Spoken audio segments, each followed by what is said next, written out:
Brian, no. He's Jimmy Cook here on The Fan. Little Mo Alie-Cox out of the gate here in a second. Jimmy, I'm fired up about this. Me too. Colts camp is alive and well. We've talked about how crowded, how many bodies are in that tight end room, and the veteran of them all, Mo Alie-Cox. Great way to start a Tuesday. I'm looking forward to it. We will also weave in a Taylor Swift tweet that I don't understand, but is incredibly popular. We will get to your... Oh, this is such a gross exercise, Jimmy. Gross.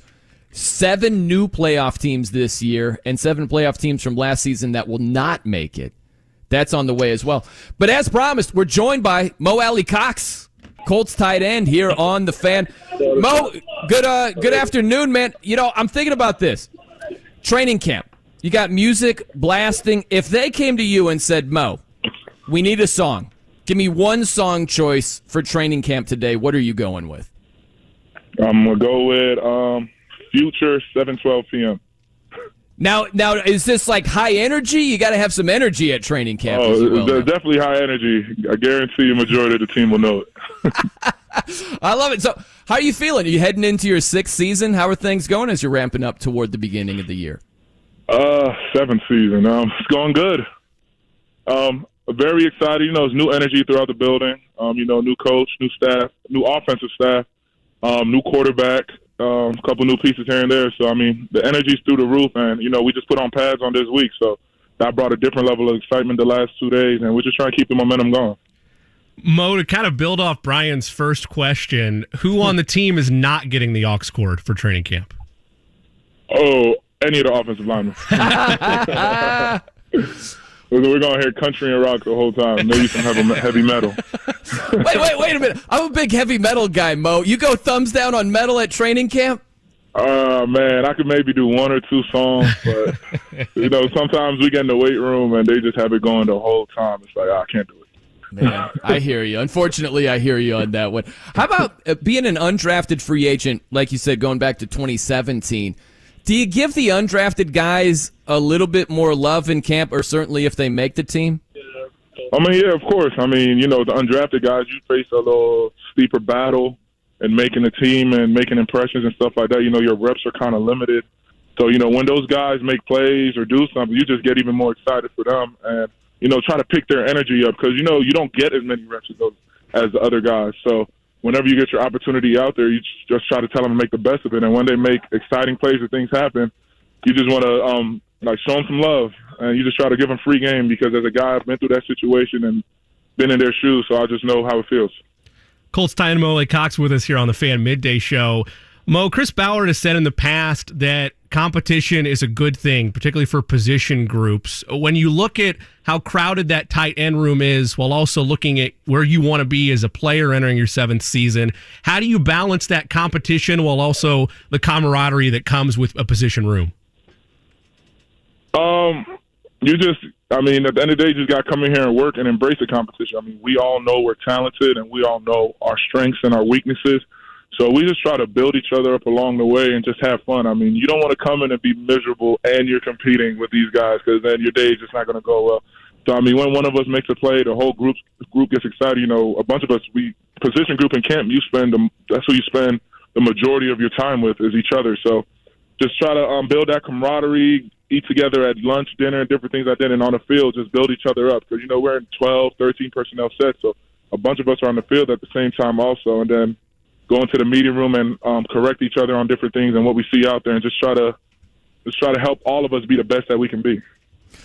Your new head coach, Shane Steichen, if you're describing his approach to coaching, what would you say? And also demeanor-wise, is he a yeller? Is he a tactician? What's he like? So he's a tactician. He can yell, but he'll do it. It's not yelling. He's just talking loud, getting his point across. It's not in an angry way.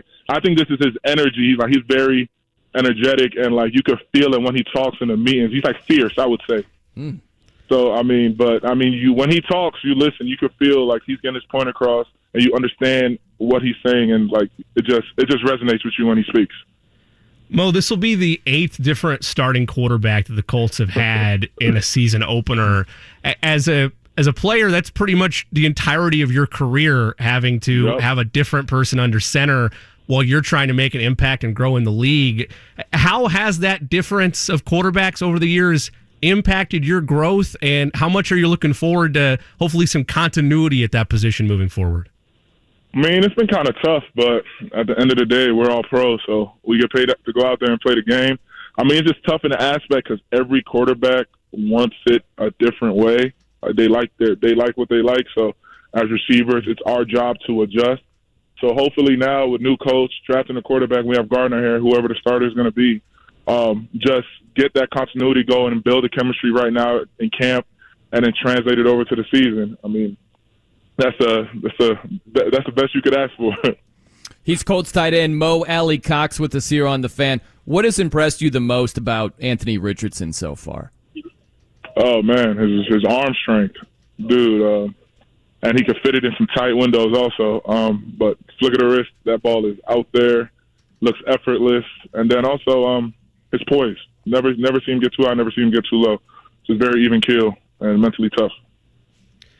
Mo, I know that you as a player directly, this doesn't impact you, but considering it's one of your brothers on the field, with everything that's going on with Jonathan Taylor right now, I know he's out there at camp. Have you talked to him at all through this process? Yeah, for sure. We spoke. I mean, we don't really speak about what's going on. We just talk about football and life and different things like that. The rest of the stuff, I mean, as his brother, you just want to take his mind off it and talk about things other than that because you know he's dealing with that 24/7, whether it's social media or he gets on his phone, people texting him and different things like that. So you just want to talk about just life things and just being there for him. You know, it's going to sound like a loaded question. I swear it's not. I'm just curious. Have they gotten awkward at all in practice, or is it just business as usual with this JT situation here? It's business as usual. I mean, you always see reports and stuff, people saying awkward and he's mad. Nah, that's not the JT that we see. I mean, we see regular JT, and we're just happy to go to work and have fun. Mo, how much does it speak to you as a player and him as a teammate that he's still out there with you guys through all this?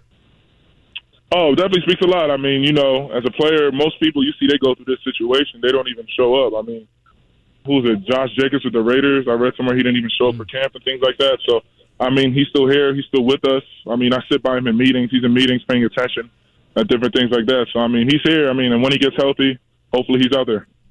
You know, Mo, I'm curious, going back to Anthony Richardson, how much can you tell about him right now in training camp as a rookie that will, you will see when the regular season games roll around? It will translate. How much can you tell right now as far as his goods and what he has?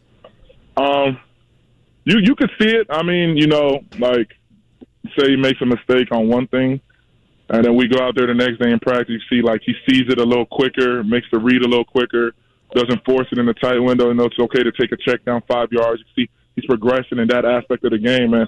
You see he's getting more and more comfortable every single day, and he only had, 12, 13 starts in college, so, all of this is still moving fast. I would think, for me, it would be, so just the progression every day that he's making, getting more and more comfortable. Our defense, we have a very good defense, so going against them every day is just going to make him even better. Mo, where's the biggest difference for you from a career outlook or your expectations for yourself this season compared to years past as you enter year 7? Can you repeat that? Where's the biggest difference from like an expectation standpoint of what you've learned throughout all these different changes through your career here in Indianapolis? Biggest thing is just going out there and control what you can control. I mean, being in the league for so long, you see a lot of things, especially being in Indy the last couple of years, you've seen a lot of things happen that are out of your control. So you try not to let it affect you and how you play. Just focus on you and, like, the team. Just focus on yourself, the team, and what you could do to help the team. And then I think everything else would just fall into place. Who are you closest with on the team, Mo? Who's your guy? I would say probably Zaire.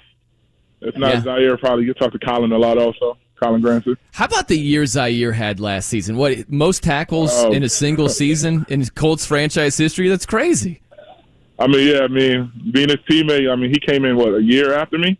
So just seeing how he's progressed throughout the years and going from mainly a special teamer and finally getting that opportunity to play on defense. All of us are just super excited for him, embracing that opportunity. And then, he made the best of it. Mo, and then he's still our special teams captain. So, I mean, we follow him on that expert of the field, too. Yeah.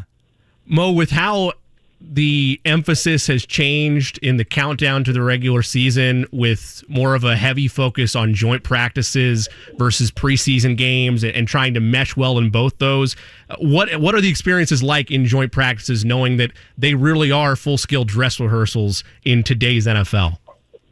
Joint practice is always exciting. I mean, it gives you a chance to hit somebody other than your teammate, and it's not in a game aspect. So, and those joint practices, we could show a lot of our stuff and not worry about it getting out there. Whereas preseason games, you don't want to show a bunch of the gadget plays and different things, different formations, and how guys are going to be used.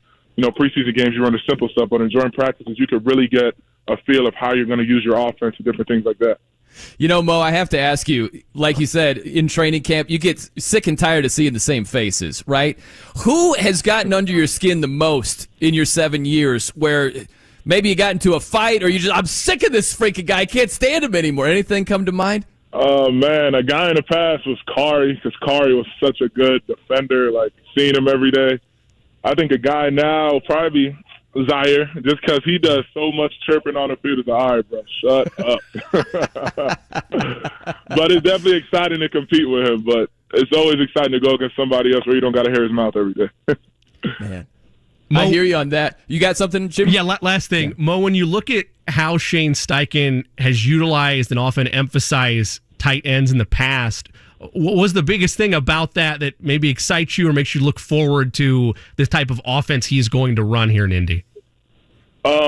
Just the way he moves them all across the field, different formations and bunches, being a guy getting certain passes, screen game, and then just going downfield and different things like that. Like tight end is used like a Swiss Army knife in the offense. So definitely excited to see how we're utilized. Okay, before you go, Mo, this is what I need to know. Who is the biggest heavy metal guy on the squad? Where you might think, oh, no, Quentin Nelson, here we go, Slayer and Pantera, goodness. And I might think, yeah, here we go. Who is that guy? Biggest heavy metal dude on the Colts roster? I might go Ryan Kelly or Luke Rhodes. You just booked Brian's next 2 interviews, by the way. Yeah. We're going to target these Colts for the next time, Mo. That's exactly what we're going to do, man. But you crushed it today. Really good to catch up with you. Have a good day, Mo. We'll catch you down the road. Yes, sir. Thank you. Appreciate y'all. Thanks, Mo. Yep. Appreciate you too. There he is, Mo Alie-Cox, Colts tight end. You know what's funny, Jimmy, is we spend a lot of time talking about, hey, this team, it's their 4th head coach in 5 years, or it's their 4th OC in 5 years. We say that a lot. I don't think we say it as much where it's the Colts' 8th quarterback that's starting in week 1. It's the 8th different one in 8 years. Like, you talk about a lack of continuity and chemistry and all that type of stuff. That's right there. And for Mo going into his 7th year, I'm sure he's thinking, hey, if I'm going to be here for the next 7, I hope it's Anthony Richardson as the week 1 starter and we get some consistency over here. Eddie doesn't have time to cut it up. Maybe he will later in the show, but you can hear him chuckle when I ask that question. like he knows. Like that, anybody that is a pass catcher within the Colts organization knows and understands how difficult and how just unforced adversity that has been on them, having that many different quarterbacks under center and having, that's not even going into the replacement quarterbacks that have come in off the depth chart due to injury and all the different changes that have been made there. It's been tough to gain any consistency. It would be like trying to work your day-to-day job and you're having a different boss every day. Like it's very hard to establish yourself in the NFL, let alone for Mo Alie-Cox's entire career. It's been a different quarterback under center week 1. Well, and that's the thing is, think about who you're chasing. I know it's a process, and the Colts are beginning that process, really, trying to build a solid foundation and lead to consistent winning, right? But if you look at who you're chasing and who doesn't have that problem, think about the Chiefs. Like, how crazy does it sound the Chiefs having a different starting quarterback for each of the last 8 week 1 games? You know what I mean? Like, that just sounds outlandish because it is. Or Cincy, Buffalo. Like, think about these teams with top quarterbacks. The Packers for 3 decades, the better part of it, right? Like, that's just crazy to think about them having a different week 1 starter. That's what the Colts have had. It's hard to have consistent success when that's the case. Yeah, I mean, you often see it if you go and look in recent NFL history of when those eras end. Packers obviously the exception to the rule, but usually it is, where's the next guy? How do we find him? It takes a couple swings and misses before you find your next quarterback. And the Colts fan base have experienced that firsthand over the better part of the last 8 seasons on the starting aspect of it, but post-luck since 2019, trying to find that answer, that long-term continuity. And even from a funny standpoint, like if Minshew gets the start, but Richardson pans out, that's going to continue into next year. That'll be an active stat for week 1, because you would assume that in 2024, if Richardson doesn't get it this time around, he would be the starter going into week 1 of the 2024 season. So it is a weird, quirky stat. Yep. That's what you hope you're saying, is that it's just a weird, quirky stat by the time next season rolls around. By the way, are you taking it capped at 9, or are you going with 10? So here's what I mean by that. So it's been 8 straight seasons the Colts have had a different week 1 starter. So if it's a Rich/Clay Richardson in week 1, you're hoping it ends at 9, right? Yes. It could be Minshew in week 1 this season. It could be Anthony Richardson in week 1 next season. It could, I really hate to put this out in the atmosphere, it could go beyond that, right? If things don't pan out with Anthony Richardson, it's just a possibility. So where are you putting the number at there? I will say for my side of it, if it's 9.5, I'm going to take the under. I think it ends this year. I think Richardson gets the nod week 1, and he would be the 9th, and that's the end of it. Man, that is so fascinating to me. I'm sorry, Richardson, Eddie corrected me. I apologize. It'll be the 8th. So you'd have to set it at 8.5 then. My apologies. So I'm confused. This will be the 8th? Yes. Okay, so we're going into this is the 8th. Correct. Got it. So you'd put it at 8.5. Yep. You're going with Anthony Richardson to be the week 1 starter this year and Yep. obviously next year. See, that's the part where I don't know if he's starting week 1 this year. I still think it's not going to be him, but I'm not bullish on that. Do you have a date set? Because we had this conversation, obviously, before. Do you have a date or a modification of when it would be then? I know we talked about, like, right where the bye week is, or maybe just before the trip to Germany, or just after. Do you have a date then of where you think would make more sense if it's not week 1? Yeah, I looked at, it was the game against the Browns. So I'm looking at week 7. If you're thinking week 1, week 7 sounds like the 2025 opener. It sounds way far from now. But I'm looking at week 7, you host the Browns. So that's a game, a couple of divisional games. You get the Titans in week 5, at Jacksonville in week 6. I think going home and playing Cleveland, I could see that being a spot potentially where you would go with him. I just think this. If you have Minshew to start the season and you say, hey, Anthony Richardson, he's got a lot of promise, but we just don't want to throw him to the Wolves just yet. Because if you throw him out there in week 1 and he struggles, now you're really in a tough spot. You don't want to yank him in favor of Gardner Minshew. That is the worst case scenario. So if you think about, you give Minshew a couple of games, feel it out. If you give Anthony Richardson week 7, you've got, 11 games left on the schedule? That's the thing. It's a long haul here. So even if he's not there for the first 6 games, he'd get 11 games potentially if he's healthy and upright and all that. That's a lot. My thing is, it has to be your solution. And what I mean by that is, it has to be around week 7. Like, if it's week 3, I am the casual fan can't buy into, I'm glad we sat him 2 games so we get it needs to be, it's a real growth gap for me. Because if it's just a game or 2, I would rather them, unless it's clear he's not ready for an opener. That's going to be too overwhelming. I'd rather not hear that about my future franchise quarterback if I'm a Colts fan, but if that's what it winds up being, okay, I can stomach, if it's clear we want him to develop more and that's going to be done on the sidelines. I want it to be a 6-week period. I don't want it to be, he's good. It's week 3 now. Let's throw him out there.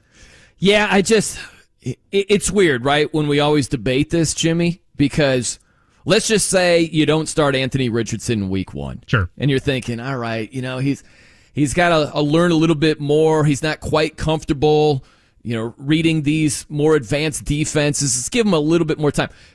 Is it going to be like a month and a half right. in practice where it's, boom, light switch is on? No. No, but I think it lands a lot differently if instead of week 1 and he gets off to, let's just say it's a little bit of a shaky start the first 3 games.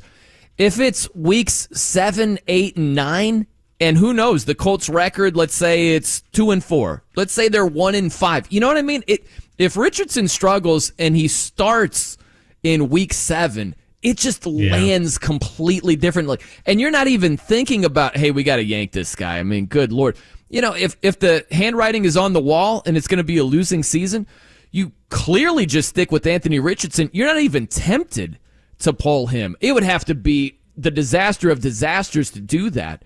You just wouldn't if you start him more so toward the midway point or not even. That's what I would do. I think that makes more sense. The only caveat to that concerns me a little bit, if I was within a coaching staff or if I was trying to balance of all this, whether I was a quarterbacks coach, an offense coordinator, or the head coach, is if I'm looking at the way we're having to divvy up or battle with reps in the preseason already with the ones. Like, I get it. I know you can still get practice time with the twos, but from just an overall roster development standpoint, if this is the guy of the future, I want him to be taking as many reps with the ones as possible. But if it's, let's say, 6 weeks, right, Minshew's going to be getting those because you want familiarity on that end on the field for that 6-week span or however long it is in this hypothetical. That's the only thing. I don't disagree with the premise because this isn't really, and you've acknowledged this before, it's not necessarily a who's right or who's wrong with where we are in the conversation. It's 2 philosophical thoughts of what's the best thing to do for a quarterback. Yeah, totally. And, I mean, it's funny. On SportsCenter, they're showing highlights of Trevor Lawrence. Yep. And think about how many passes that guy threw at Clemson. You know what I mean? Yeah. Like, it pales in comparison when you're looking at Anthony Richardson, and like that matters. The lack of experience coupled with week 1 starter, that's not an equation that I see like being the best for the Colts. But who knows, Jimmy? They might toss him out there in week 1. Some people think they will. Hey, flip side, ultimate loser mentality. The Colts, some Colts fans, very young Colts fans, don't know what it's like to win a season opener anyway. So what's the difference? Hey. Ballpark it. What do you think? Trevor Lawrence at Clemson, how many passing attempts do you think he had in college? We had Anthony Richardson at 393? What do you think for Trevor Lawrence coming out of Clemson? Can you do me a favor? Yes. Can you tell me like Cam Newton's? Like, just give me a 4-year starter, not. Well, he wasn't a 4-year starter. Or not a 4-year starter, but you know what I mean? Like just somebody that's... Oh, okay, just like a quick... So I don't overshoot this, because that's what's going to happen. I'm either going to undershoot or I'm going to overshoot it. Okay, all right, let me... You don't have to give me the name of the quarterback, just an average 3-year starter. Okay, so here's Cam Newton, all right? Yep. Cam Newton for essentially 1 season at Auburn. He was at 280. And adding his 12 passes over 2 years at Florida, he's at 292 for essentially 1 season. I'm going to say... And you want Deshaun Watson because he was also a 3-year starter at Clemson. Sure, why not? All right, so Deshaun Watson, doing some quick math, he was 1207. Oh, wow. Okay. Quick math. Wow. Man, I'm gonna say attempts, right? That's where you're looking at? Attempts, yep. I'm going to say 1,300. Not bad. 1138. Okay. So, Trevor Lawrence, think about this. Now, this is really quick math over here. The first guess would have been 800, by the way, so that shows you where we were with the intel I was provided. Thank you. So, he's in the neighborhood, Trevor Lawrence, in college, throwing roughly 750 more passes than Anthony Richardson. Is that a lot? That's a lot. Like, Anthony Richardson, that's over like a season and a half at least if he went back to college. Yeah, but how do their combine numbers compare? But that's what I'm saying is, listen, I'm not saying no chance, no how, starting him in week 1, but when he's that inexperienced in college, I just don't feel the rush of just get him out there. He's going to learn on the job. I would ease into it a little bit more because if he struggles, which he's almost inevitably going to do, it's different being the new guy starting in week 7 or thereabouts compared to you're the week 1 starter. And I don't care what anybody says. Fans can tell you, oh, I'm going to be patient. I'm not going to have crazy expectations. It's like, yeah, right. You're a fan. Okay? So if he trots out there in week 1, there are going to be some fans that have hoop dreams of something huge happening. And if it doesn't happen, I just don't like how that could land if that's the case. If the Colts were to go, let's say he starts the whole season. Colts go 5-12. He throws for over 3,500 yards. He has a completion percentage of about 59%, and he has 12 touchdowns and like 16 interceptions. That's almost Trevor Lawrence's rookie season. How would you feel about that season? I would feel like, but I asked that because I just looked at StatMuse and read off Trevor Lawrence's rookie season. I know, that's stats. right. It's like 12 and 17. I modified a couple things, but yeah, that's basically what it was. You modified from 12 and 17 to 12 and 16. That's right. I'm More like, efficient. That's right. How about that? That's oddly familiar. Brian, since we're including Jimmy on this playoff debate that we're going to have later on 7 teams in, 7 teams out, should we also have him predict the stats for Anthony Richardson like we did last week? Oh, yeah. Yeah, we need a lot of predictions from you today, Jimmy. Man, I've left my crystal ball at home. Does anybody have one? Can I borrow one real quick? We're going to need your training camp song of choice. Just ask Aaron Boone.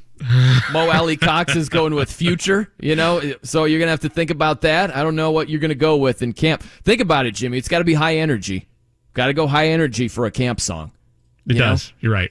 I'm going to get your thought on that. Also, where is this going to end up? 3 likely scenarios. Which one are you choosing? That's coming up. I'm Brian, though. He's Jimmy Cook. It's 93.5 and 107.5 The Fan.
7-5, The Fan.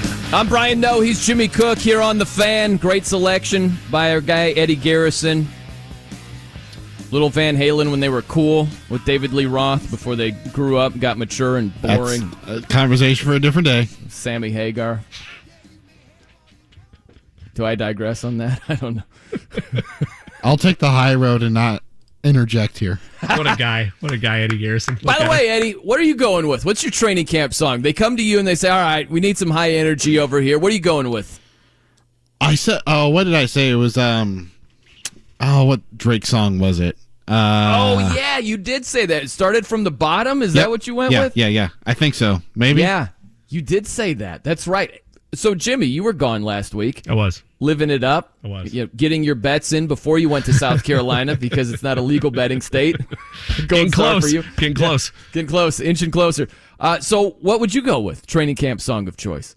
Montel Jordan. I mean, that's got to be like a middle of the camp type thing. Started off, probably go DNA by Kendrick Lamar. Oh, really? That's a big hype song for me. There you go. Anything by Kendrick really is usually high intensity. I love it. There you go. Yeah, no, that works out well. Yep. Absolutely. I do like Eddie's choice, though, too. I feel like it'd be more popular in Colts camp than my choice. But hey, you can take the offensive lineman out to dinner now. You got that going for you. Ryan Kelly, big metal guy, as Mo Alie-Cox told us. See, with those offensive linemen, I feel like it's either metal and it's like heavy metal and classic rock, or it's country. There's like no middle ground. Yep. I would agree. I wonder who the biggest rap guy is. Offensive lineman, someone that you didn't see coming, like, whoa, really? Like Quentin Nelson, huge rap guy. Like, all right, whatever. How about this? Shane Steichen yesterday. I love this so much. So Coach was asked directly what specific injury Jonathan Taylor is on the PUP list for. And he says this, quote, he's just dealing with something right now. And I'm going to refrain from getting into all of that, end quote. I love that Shane Steichen was like, ole, not getting into that. He's just dealing with something. We're going to leave it right there.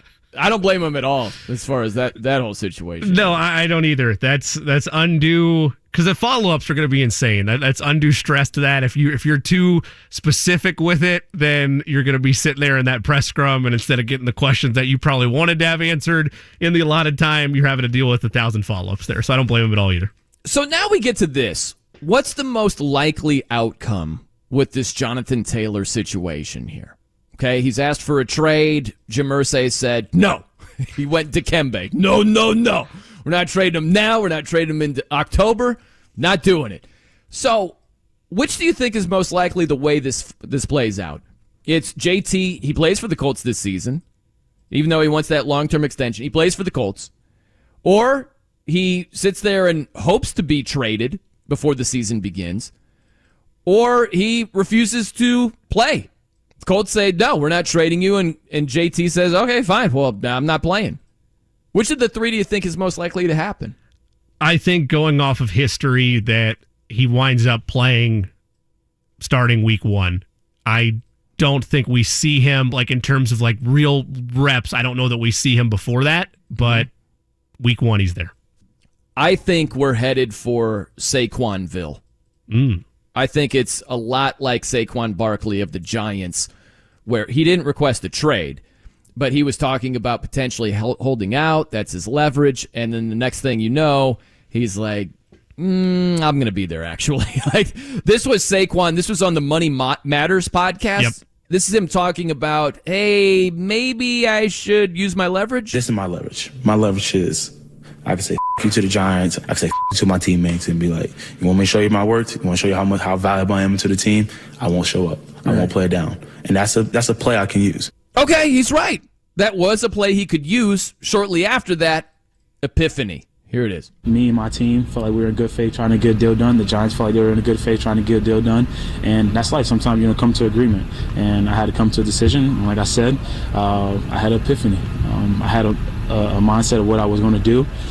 But I changed my mind. And as wise words of a lot of vets and who reached out to me and who said some stuff on the news and media, when you show up, you can't have that in your heart. It's not a good thing having your heart. So I put all that aside, and my focus on my teammates, to everyone in that building, and the fans, and go out here and have a hell of a year. I think that's probably the road we're going down here. Good with faith, JT. huh? I mean, listen, it might linger a little while. It might be ugly for longer than it was with Saquon, and he was talking about holding out and then signed a 1-year deal, and he's back at camp, and it's like, wow, okay.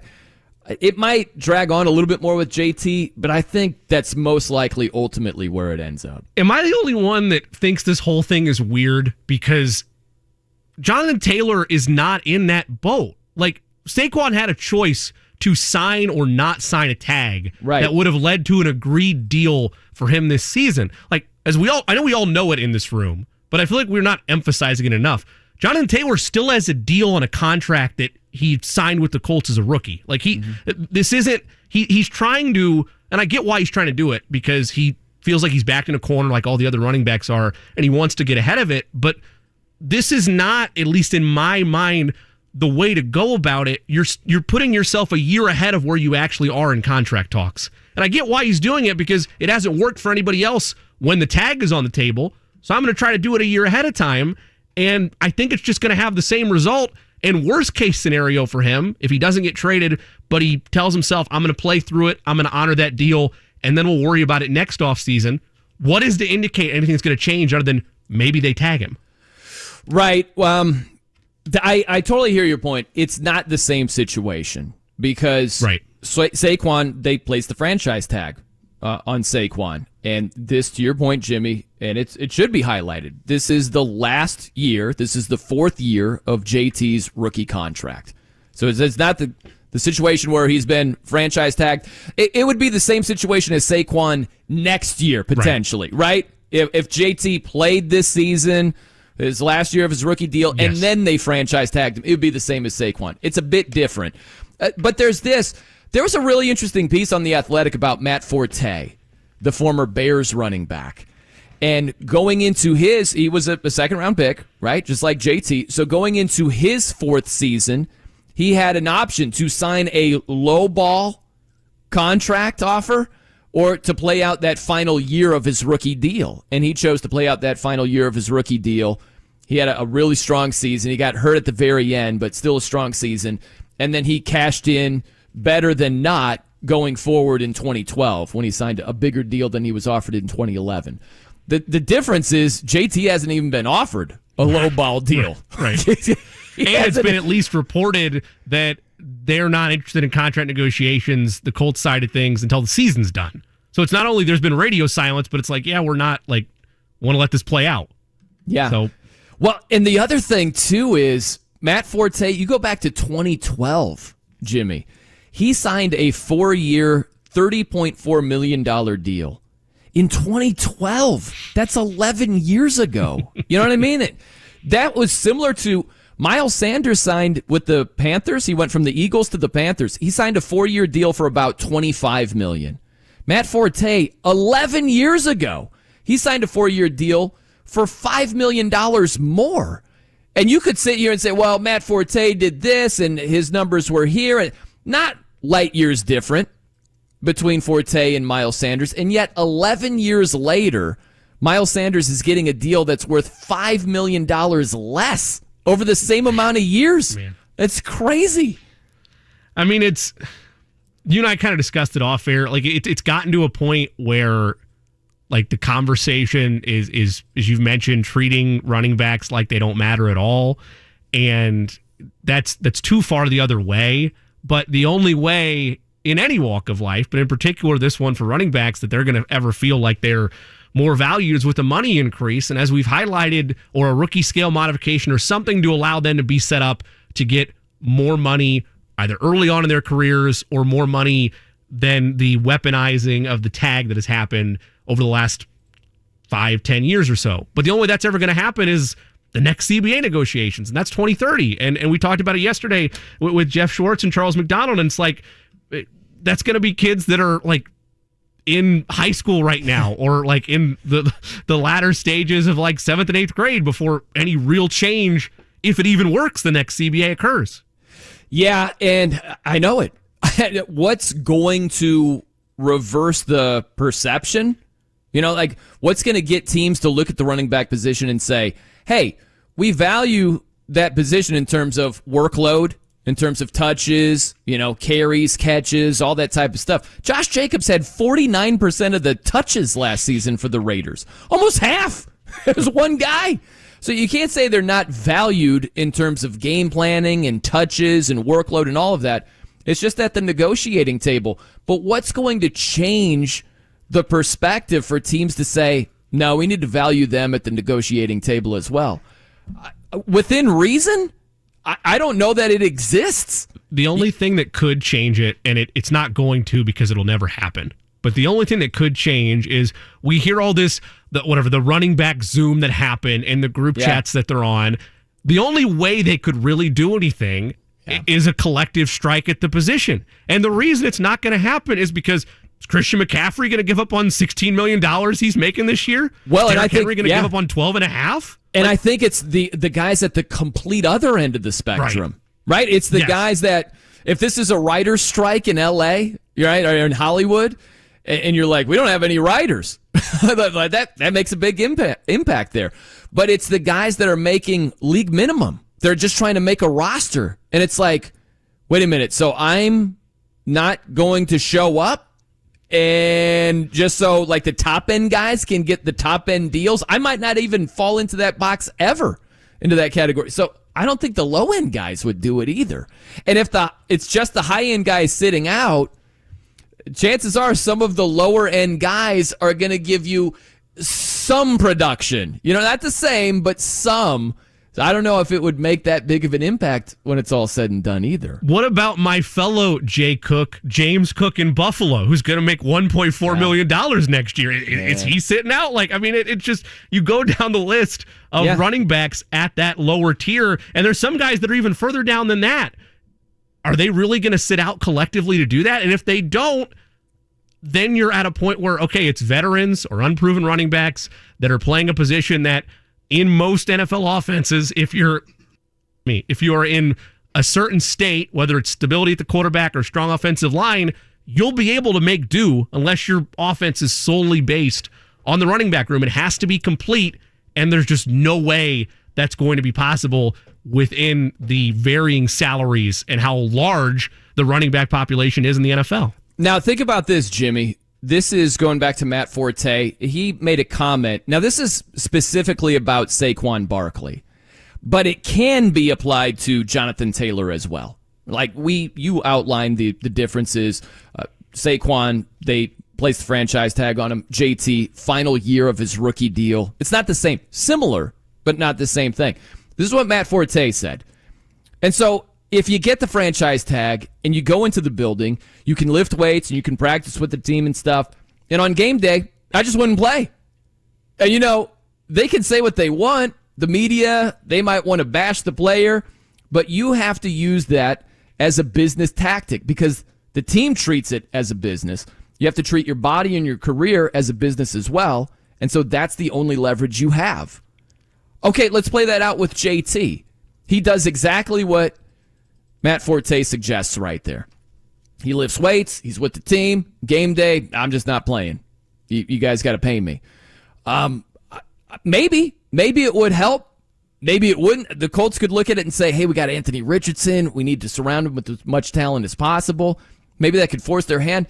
But, man, if this is a high-stakes game of poker, the Colts are not giving any indication about buckling and saying, oh, okay, all right, you forced our hand, here's your long-term contract. I just don't see that happening. They're dug in. I don't even think that this is I don't even think Jim Irsay is this crazy, and that's a great prelude to what I'm about to say, is clinically insane. Mm-hmm.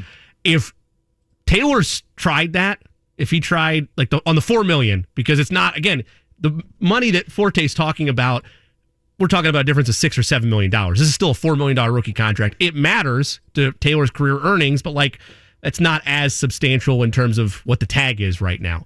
But if a player tried to do that, and I'm in the Colts boat this season, if I wanted to be the ultimate petty move, 1 year, $9 million, $10 million, Dalvin Cook. That's because you look at with Zach Moss now having his broken hand or broken arm, I beg your pardon. Right. you're going to have to do something in the running back room, in theory, unless you're just going to keep what you have. If that ever played out like that, the move is, okay, we'll find a veteran running back and keep the cart moving right along. Man, well, and that's the other part. Let's get to this coming up, because you talk about, it's not really a high-stakes game of poker. I think it's a high-stakes game of chess. And the Colts have made a couple of interesting moves where you're like, oh, they're not playing around. They are not That's on the way. I'm Brian Noe. He's Jimmy Cook. It's 93.5 and 107.5 The Fan.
.1075 The Fan.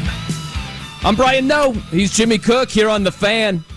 So if you look at this between the Colts and JT as a high-stakes game of chess, do they have high-stakes games of chess, by the way, Jimmy? I know you might win a prestigious tournament, but I'm thinking of like the World Series of Poker and some $3 million hand. Do they have anything like that in chess? I don't know. I think there's definitely high pressure, but high stakes, I don't know. I don't know if there's anything like waiting for a turn card. You know what I mean? Yeah, I read something, not to get too far off the rails, but it was just one of these high-end chess tournaments, and it was insane. These guys are like preparing for a sporting event. Like they have to like run and do conditioning because they said they lose so many calories. Like they lose pounds. Like just being at the chess table and using that much like of a mental strain, you're like sweating buckets. It was crazy. It was a whole thing. Is it bad that when you started out and you said they put as much time in as an athlete would, I just assumed, like books and strategy and simulators, like a quarterback day on a Monday in the team facility? I did not envision training for a triathlon. That was not what I envisioned. That's basically what they do. I'm like, are you serious? I'll try to find. I don't know if I have it in my notes somewhere, but it talked about how many calories these players burn. It's wild. But if this is high stakes chess between JT and the Colts, been a couple of really interesting moves. One move that was not by JT's design is Zach Moss breaking his arm, right? So he's going to be on the shelf for maybe 6 weeks. I don't think that adds a whole lot of leverage for JT. If it was 6 months, maybe, right? But 6 weeks, that puts you right up at the beginning of the season. So I don't see how that helps JT's position. But the moves that the Colts have made, you could look at these as random. You could look at them as separate. I look at them as connected. Where if you think about JT, he has requested a trade. Jim Irsay emphatically has said, nope, not doing it. Okay? And then you also have this scenario with the back issue where JT is on the PUP list, and some look at that as maybe a hold-in type move where he doesn't have to pay, $40,000, $50,000 in fines every single day while not practicing. And so the Colts have said, well, there's this back situation here, and if you're not playing this season, we could just not pay you that $4.3 million. So how you want to play this? That's what it sends. That's the message it sends to me. Whether that's the case or not, I don't know. But I look at those as being connected moves. How do you view all that? I mean, I would agree with you. They're not coincidental, right? You're not leaking or you're not giving to the media a story about the idea of using the non-football injury list unless that's a legitimate move that you feel in your pocket. Like just like with the Saquon interview on the Money Matters podcast that you'd played earlier, when we talked about this a couple weeks ago when it had come out, like that full conversation, he plays that as a hypothetical. Like he might do it, but he's not saying he's going to. The Colts are just trying to have as many ducks in a row as possible here in stating to Jonathan Taylor, this is where we're at. If you would like to be here week one with you still being under contract, great. If not, look at all the different ways that you could be impacted negatively by this. Yeah, there's no way they're not connected. It has to be connected. And so that's where it gets serious, where JT is doing what he can to try to earn some leverage and get that long-term contract. And the Colts are essentially saying, hey, there's this back issue that happened not around our training facility, and if you can't go, you might not make $4.3 million. So it's like, whoa, that could be a trump card in this whole situation. But it just shows you, hey, there's this to consider before you might think about getting too bold here. I think about this too, Jimmy. This is going to sound like I'm contradicting myself. I'm really not. I had this job one time, and it was I was working in a tire factory. And I'll never forget, that doesn't really matter, but one of my friends said about the manager at the time, he said, hey, someone's got to be the a-hole. And it's true. It's like sometimes you have to have the adult that says, okay, we're not doing this. This is getting in the way of business. I got to be the bad guy, so be it, right? And so if you look at Jim Irsay, I think it was stupid the tweet he put out there. I think it's stupid some of the comments he's made. He hasn't massaged the situation. He's made it rockier. But what's on the opposite side of that, he isn't afraid to be the bad guy. Yeah. He isn't afraid to do some cold-hearted business moves. These are tactics that are eventually, I believe, going to lead in the Colts' favor. And sometimes you got to do that. At the negotiating table, you don't always play fair. And you might do some things where the other side's like, wow, really? You're going there? It's like, yep, I'm going here. And, man, some of these guys, they didn't stumble upon a fortune. You know what I mean? They can do business. And I think Irsay's made it harder on himself and the organization at times. But I also think that being the bad guy or doing some cold-hearted business maneuvering can get things in your favor at the end of the day. The other thing I would do if I am Jonathan Taylor's camp, and I'm more specifically Jonathan Taylor's agent, is I would be doing the back channeling that agents do, which is trying to feel out from other teams if there's any market in trading for him. Because right now, when we do it independently, we look around, and I know Jeff Schwartz brought this up yesterday, you look at contenders or potential places that might make sense for him. They already are comfortable enough with their running back situation where they look at Jonathan Taylor being available, even though Irsay says he's not. And it's like, does he help us? Why does he help us? And what is it worth to go get him when we're not going to pay him the type of money that he reportedly is interested in? So at a minimum, the only other leverage play would be to try to, of your own accord or of your agent's own accord, try to turn up interest in Jonathan Taylor to maybe put pressure on the Colts in that way. And that's the tough thing, man, is who's the team? Yeah. If you look at the Bills, you mentioned James Cook, your guy. Indeed. Fellow Jay Cook. Always good to see that. Where they like him a lot. Had him on my fantasy team last year as a backup. And they have him on the cheap. How much is he making this year? It'll be 1.4 this year. $1.4 million. And they have visions of him being a 3-down back, like a legitimate difference maker. And so why are they doing that deal? You know, Jonathan Taylor is a good running back. Don't get me wrong. When he's healthy, he could be electric.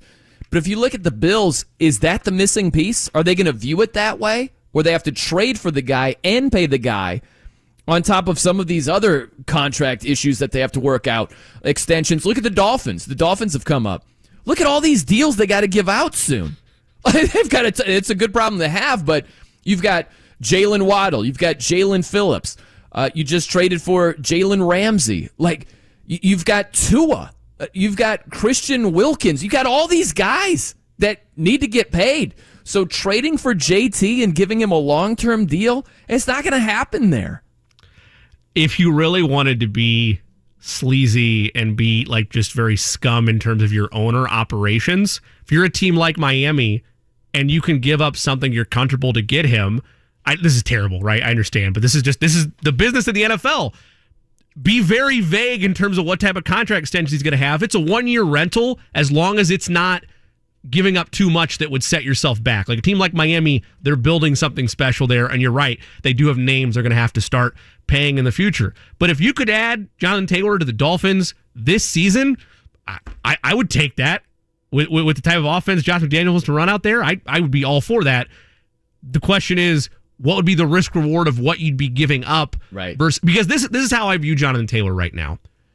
Best case scenario for a team trading for him, it's a 1-year rental with an asterisk by it, and the asterisk is will lead to a massive pain in the backside next offseason because you know he's going to want to get paid. Yeah. And if you don't want to pay him, you're looking at it as a 1-year rental option, and you view him as a position player that would, in theory, take you over the top. So what's the price point for that? That's the thing is, let's go back to the Dolphins again. Think about all the trades that they've made. They traded for Tyreek Hill. That was a lot of draft compensation. Mm-hmm. They traded for Bradley Chubb. They traded for Jalen Ramsey. Like, you don't. All of a sudden, you're inching closer and closer to being the Rams and F them picks. Yes, you know what I mean? Yeah. Like 5-12. Yeah, that was a rough second season after the Super Bowl year. So I don't know that they want to go that far down that road. And like you said, if this is just a 1-year rental, is that worth a 3rd rounder for the Finns? Yeah. Yeah. 1-year rental for a 3rd rounder. Like, you could hit on a 3rd rounder that's going to be around for the next decade. Right. It happens a lot. or you could find a substantial or useful running back that you could develop in-house at a more financial kind number to your team. Yeah, they drafted Devin Achane. And who knows how great he's going to be or good or anything like that, but that's the cheaper route to go. And he's younger, you right? Know what the other problem is? All the dumb teams that I would look at and say, oh, they'll throw money around. They're not a good franchise. Already are either tied up with running backs, a la the Raiders, or they have made a hard stance that, no, we're smart now. We're not going to pay a running back. We're going to waive him, in fact. Obviously, the Cowboys. There's not a clear cut like, oh, that's the franchise that would definitely, buck the trend and overpay for. Like, I don't have it right now in terms of this current point with week 1. Just about a month or so away, I don't have the team that's going to be so desperate, barring an injury in training camp, that would want to go ahead and make that move. It reminds me of the end of the movie Braveheart. You've seen the movie, right, Jimmy? I have, but it's a long time. I only know the speech. That's it. That's all I got for you. Like the freedom. Yes, that's it. Yeah. So right before that, it's like this old medieval way of like they've got ropes and they're just cranking. It's like stretching his arms and legs. I'm not getting graphic here, but it's just stretching him. That is figuratively how it feels with running backs right now, right? Where teams are just, okay, crank, and the arms are getting stretched a little more. Okay, crank, and it's just a matter of time until like, okay, all right, fine. Because there's no real leverage here to get it going your way. All right, coming up next, Jimmy, I give you, I found the stat about chess grandmasters. Yes. And burning calories. This is tremendous. That'll be on the way. And then also, Jimmy, 7 in, 7 out. Boy. 7 new playoff teams. 7 playoff teams from last season that will be on the outside looking in. Jimbo makes his predictions around the corner. Whoo, baby. I got a front row seat for this. I'm Brian Noe. He's Jimmy Cook. It's 93.5 and 107.5 The Fan.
7-5, The Fan. I'm Brian No. He's Jimmy Cook here on The Fan. How many concerts do you think you've been to in your life there, Jimmy? It's under 10. Under 10? Yeah, I'm not a big concert guy. How about you, Eddie? How many concerts in your 12 years here on Earth? Like one. What? Not a concert guy. You've been to, who was it? It was last year. I went with my girlfriend to a 5 Seconds of Summer concert. And that's it? You're just one and done for the time being, at least? Yeah, I think we've got another one. She bought tickets for them again this year, so I'll go with her, I guess. You sound fired up. Yeah, he's gonna pick up some paint and go paint the back. Go shirtless the and back just paint my fence, body. Wow, man, I'm surprised you guys. I'm most surprised about you, Eddie. I didn't expect you to be like a weekend warrior concert goer, but just one? I'm shocked about that. Not a big concert guy. I'll big spend for the sporting events. I got to cut costs somewhere, so sorry, concert. That's just where it goes. Yep, there we go. What was the most expensive game that you've gone to, Jimmy? Can you think off the top of your Probably head? the AFC Championship game. Yeah, it cost me $4.30 to go to the AFC Championship game. Wow, 2 years ago. $4.30. Yeah, that's what impressive. it was. It's $4.30. Yeah. I'm also a seat snob.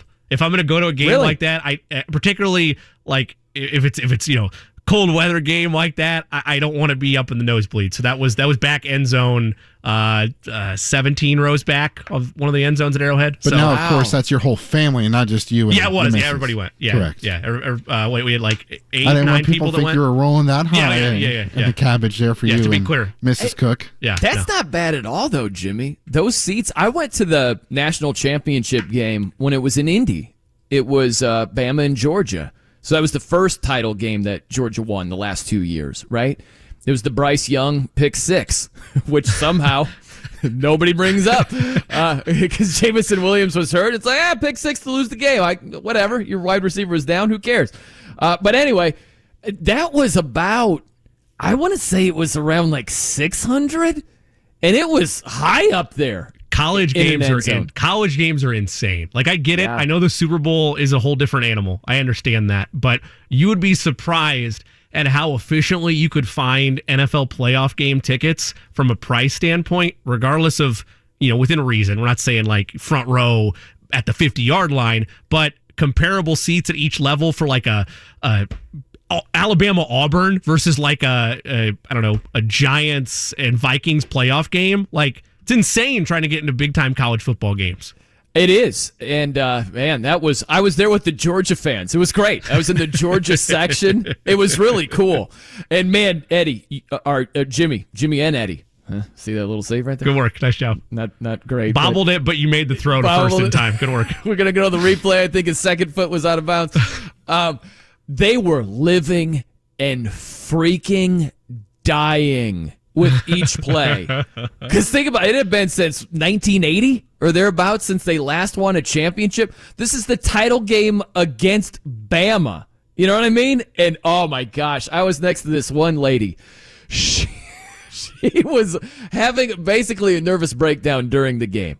And they're in tears. It was an experience, man. It was fun. It was great. I'm glad I did it. I caught COVID, which was a drawback, but it was great to go there, man. It's great. The legend himself, our friend, our boss, Todd Meyer, shares with us a nice ticket stub. February 9th, 1981, Market Square Arena, a little Bruce Springsteen on a Monday for old Todd. So there you go. Listen, I love the boss. This is going to sound negative. I have to play this because, listen, the boss, you got to stick with vocals and rhythm guitar. Okay? You got to stick with it. This was, I believe, on the Grammys years ago.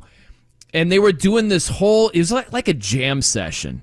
So they were playing this rock song. I don't remember which one it was. Maybe you'll be able to tell. Probably not with the bad lead guitar here. But they would just trade lead guitar licks. Remember Dave Grohl from the Foo Fighters was on stage. Bruce Springsteen was there. And Bruce is like, all right, cool. Let me try a couple of lead guitar licks. Bad idea. Bad idea. Listen to this. It sounds like Guitar Hero gone wrong.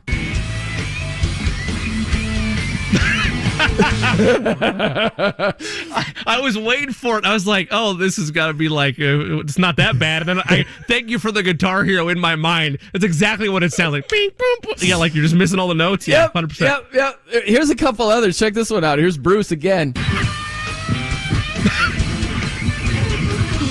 Oh my gosh. You kidding?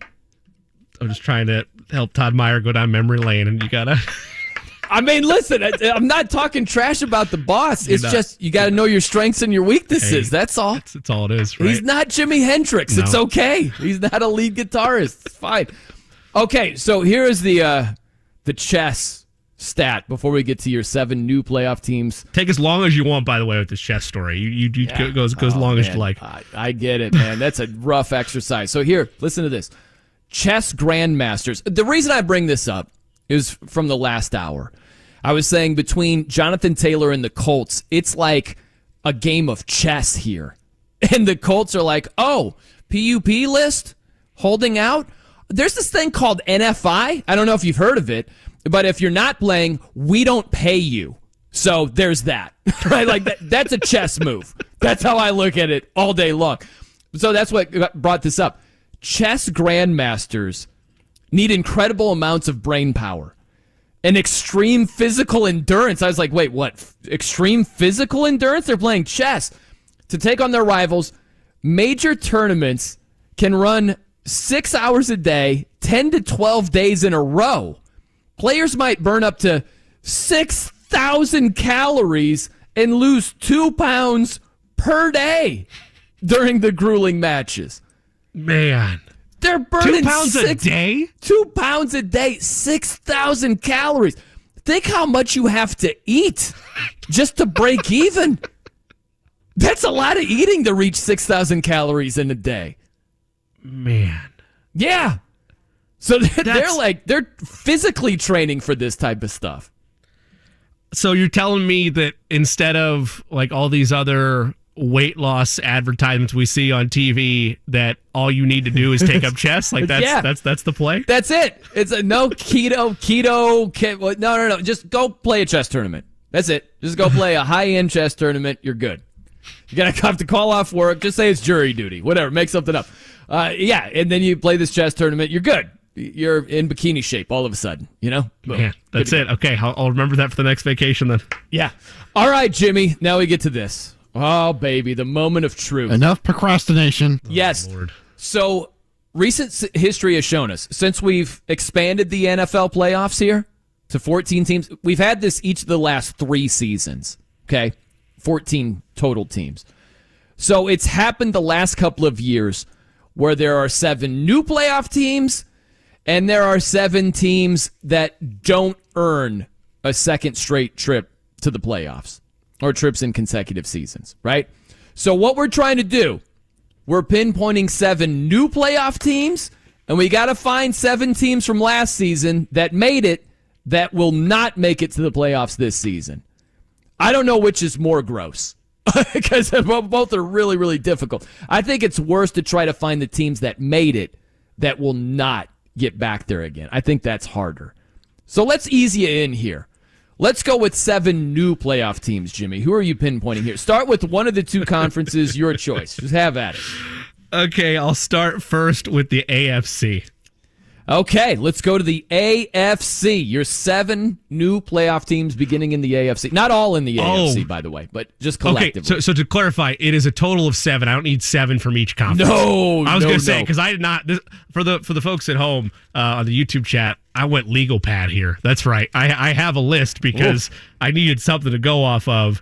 And I did not prepare for 7 from each conference. You know, see how he's cheating, Brian, already? We didn't have the legal pad. Hey, you prepped me for a segment. You prepped me for a whole segment, I know. Okay? What am I supposed to do? Not we made do with computers here. I lost 2 pounds. I lost 2 pounds just now preparing for this like a grandmaster, yes. Okay? That's just what happened. I'm glad you said that. It's either have a high-end chess tournament or just do this exercise. You're going to burn calories left and right. No, 7 total teams in the entire NFL that will be new playoff teams. Okay. So you can start in the AFC, pick 2, 3, 4, whatever you want. There are 3 teams from the AFC.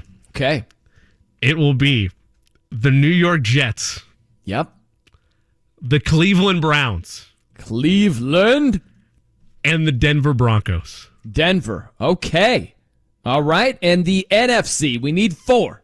For the NFC, it will be, they'll be happy to hear this, the Detroit Lions. Okay. Bounce back time for the Los Angeles Rams. Uh-huh. Rodgers who? The Green Bay Packers. Ugh. Yuck. And this one is personal for everybody in this studio. The Carolina Panthers. Yes. I've made it personal, huh? Is that what you're telling me? The Smurf himself, Bryce Young, and the Frank Reich redemption story. They're going to the playoffs, baby. Man, if the Smurf Bryce Young pulls this off in year one, and you know what? Here's the thing. It's possible. It is possible. I have questions about Bryce Young over the long haul.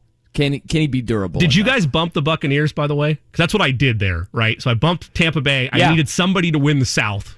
So here's what each of, like myself and Eddie, what we did. We'll start with Eddie. So NFC, he went Giants, Tampa, Seattle.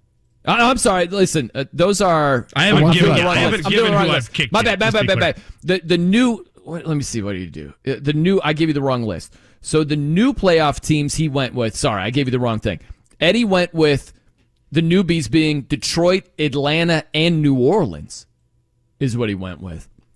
And he went in the AFC: Jets, Steelers, Titans, Denver.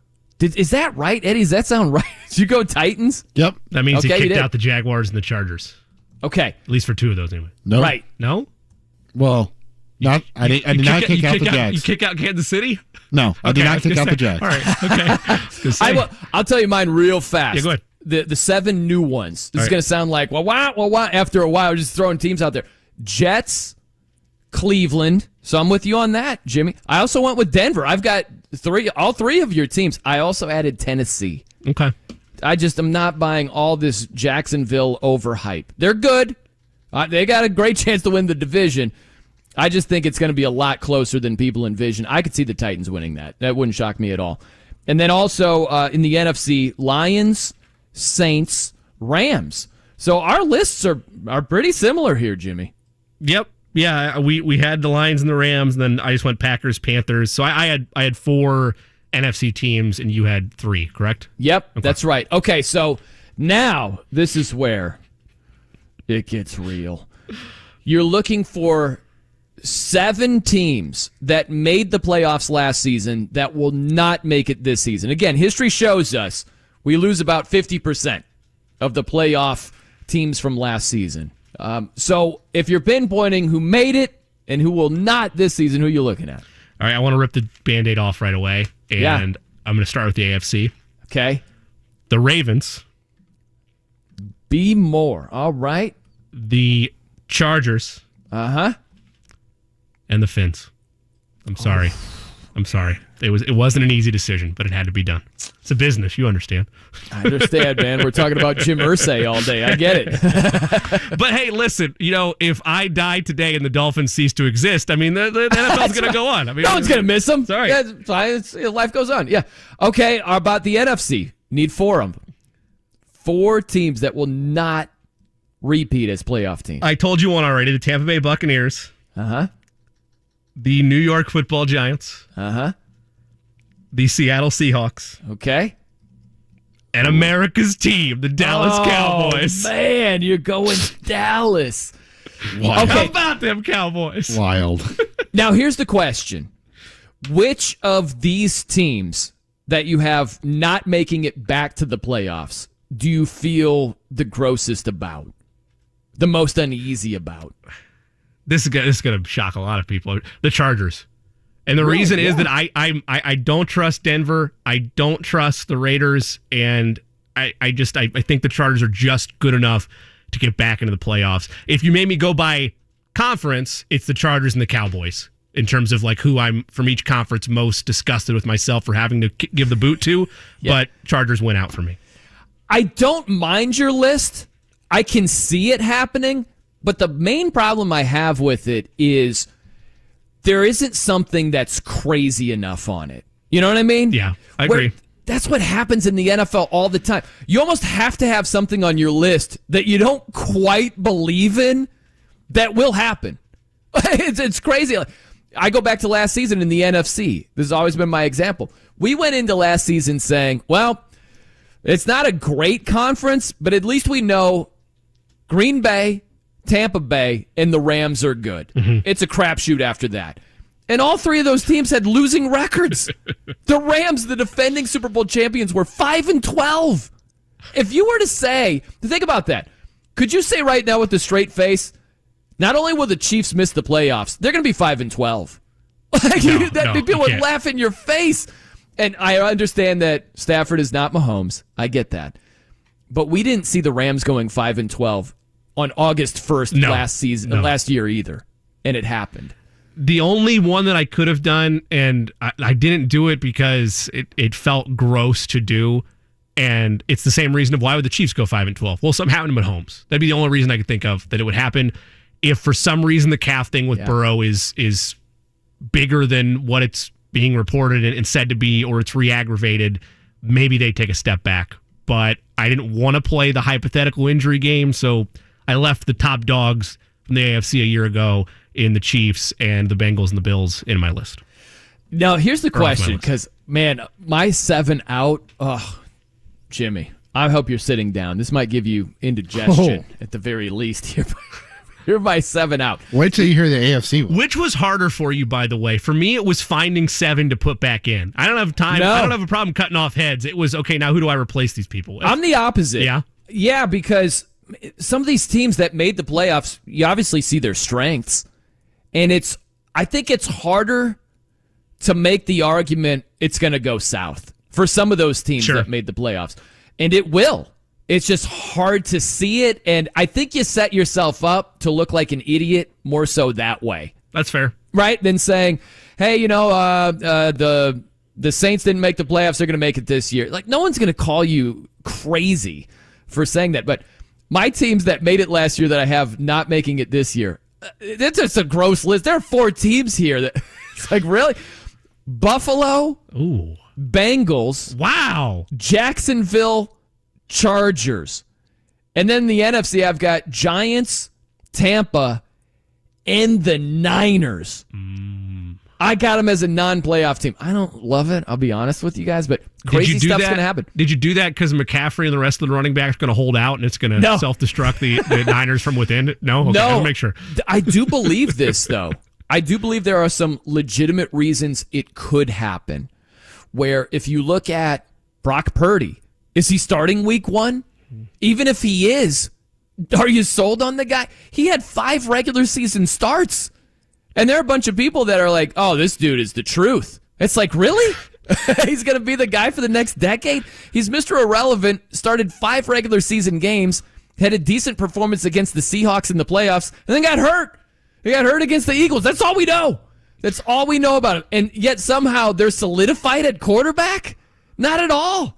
And then if you have a Rams resurgence, blessed with better health, I can certainly see that division outside of Arizona being tougher than you envision going in for San Francisco. And I also think they fit the mold of a team with high expectations. Yeah. And you see this a lot too. Some of these teams with high expectations, they get tripped up at the beginning of the season and they press. They start pressing and it snowballs. I can see it happening. The one thing I want to ask you, because I can't let it skate by, but I'm sure you definitely elaborated last week, but obviously wasn't here. Can you give me the cliff notes of why Bengals, why Bills miss out? Yeah, well, Bills, the thing with Josh Allen, he's been really, really good, but he takes a lot of chances running the ball. Sure. And I would not be shocked if he gets caught the wrong way one of these times. And that's my concern. And it's also a loaded division. Oh, yeah. It's a loaded conference. And you're playing a first-place schedule. That's the thing. If you look at the AFC, some of these teams playing first-place schedules, it's not easy. It is not easy at all. So on top of playing a loaded division, you look at Buffalo, their first-place games, you play Jacksonville, that's in London. You play the Bengals, and you get a break with Tampa. That's not crazy. But if you look at the Bengals, let's look at their first place games. Bills, Vikings, at the Chiefs. Like that's on top of a really tough division, really tough conference. I mean, that could swing it. That really could swing. Maybe it's just seeding. Maybe it's even having a playoff berth to begin with. To me, I went out with Buffalo because if you look at, we talked about this last week, Brian, if you look at their first half schedule compared to their second half of the season schedule, second half is incredibly difficult and hard. So if they tripped up at all in that first half of the season, with how difficult their second half of the season is, I could see them slipping out. Yeah, and hey, man, it's one of those things. I think we do this each year as if it's played on paper. And it's not. You just think about training camp right now, the Burrow injury, the Jalen Ramsey injury. Once we get in, this is just practice. Yeah. Like, once we get into a season, you're like, how can the Bengals miss out? If Joe Burrow is healthy for the entire season, how do they miss? It could be week 2, Jamar Chase is lost for the season. And that has a huge ripple effect. It's football. Yeah. It's a collision sport. Crazy stuff happens all the time. Yeah, I mean, it's a very unique exercise because it really does make you try to play an extreme on the fly version of Madden, of trying to figure out, okay, well, all these moves are happening. I know they happen now. Well, let's try to simulate this out in my head. And yeah, I mean, it's valid with how tough not only the conference is, but the AFC East looks for Buffalo, to the point that you could, I'm not going to back New England. I'm sorry. I'm not going to do it. I don't believe in Mac Jones. But you could look at the Jets and the Dolphins and how they're built right now. Maybe the Ramsey injury impacts that a little bit.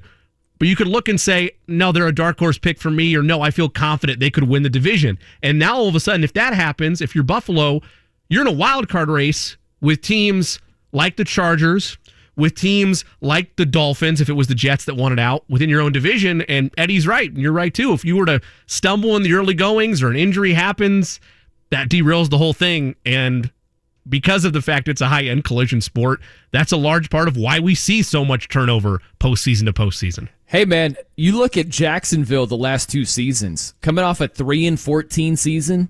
There weren't a lot of people that thought they were going to go 9-8, have a winning record, get to the playoffs. And it happened. Yeah. I also think, man, you look at the Colts. I know 4-12-1. It sounds pretty outlandish, especially in a loaded conference, and it might end up that way. And I'm not running to the betting window saying they're going to be a playoff team, but there have been wilder things that have happened before. You think about the Rams. I think they went from 4-12 to winning the Super Bowl with a backup quarterback in Kurt Warner. Yeah, that's insane. Mm-hmm. I go back to my Dolphins. You go back to 07 and 08. They went 1-15 in 07. And with Chad Pennington, they turned around and went 11-5 and won the division. Nobody had a 1-15 team winning the division. You know, so like wild stuff happens. I think this too, Jimmy. You want to at least have a reason to come back to say, I called it, and this is why I called it. And I think that prevents you from going with something that isn't really quite explainable right now. Yeah. You know what I mean? Like, yeah. When I say Bengals and Niners, you're like, who is this guy? What is he doing? He's wasting my time over here. You want to have a reason to say, this is why. In the NFL, it doesn't feel good enough to be like, I don't know why. But crazy stuff happens all the time. And I don't know the exact reason that it might play out, but one of these things is going to shock you. And if you're trying to predict what it is, that might be good enough, is to say crazy stuff happens all the time. How much has the Jonathan Taylor contract situation impacted you not having the Colts on your list? I just was curious. You know, I feel like that's probably the one and only thing that would hold you back from putting the Colts as a playoff team next year. Yeah, that's it. Nothing with the O-line. No, nothing with a young corner, you know, starting week 1. Yeah, you're right. It's just, I thought so. I just want to make sure.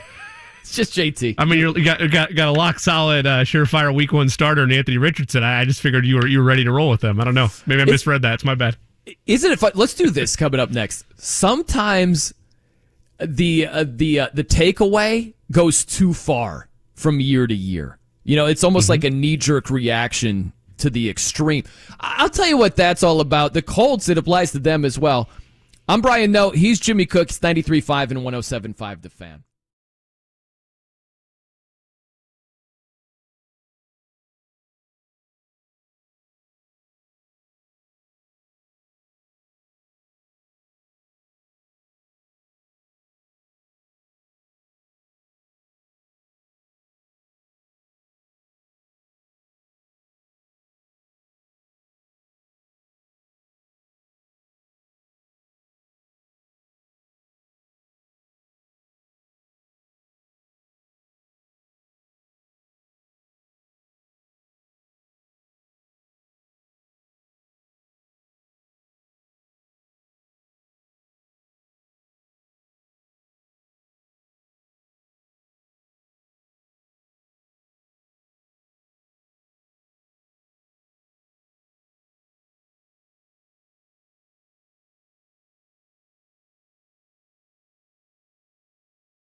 I'm Brian Noe.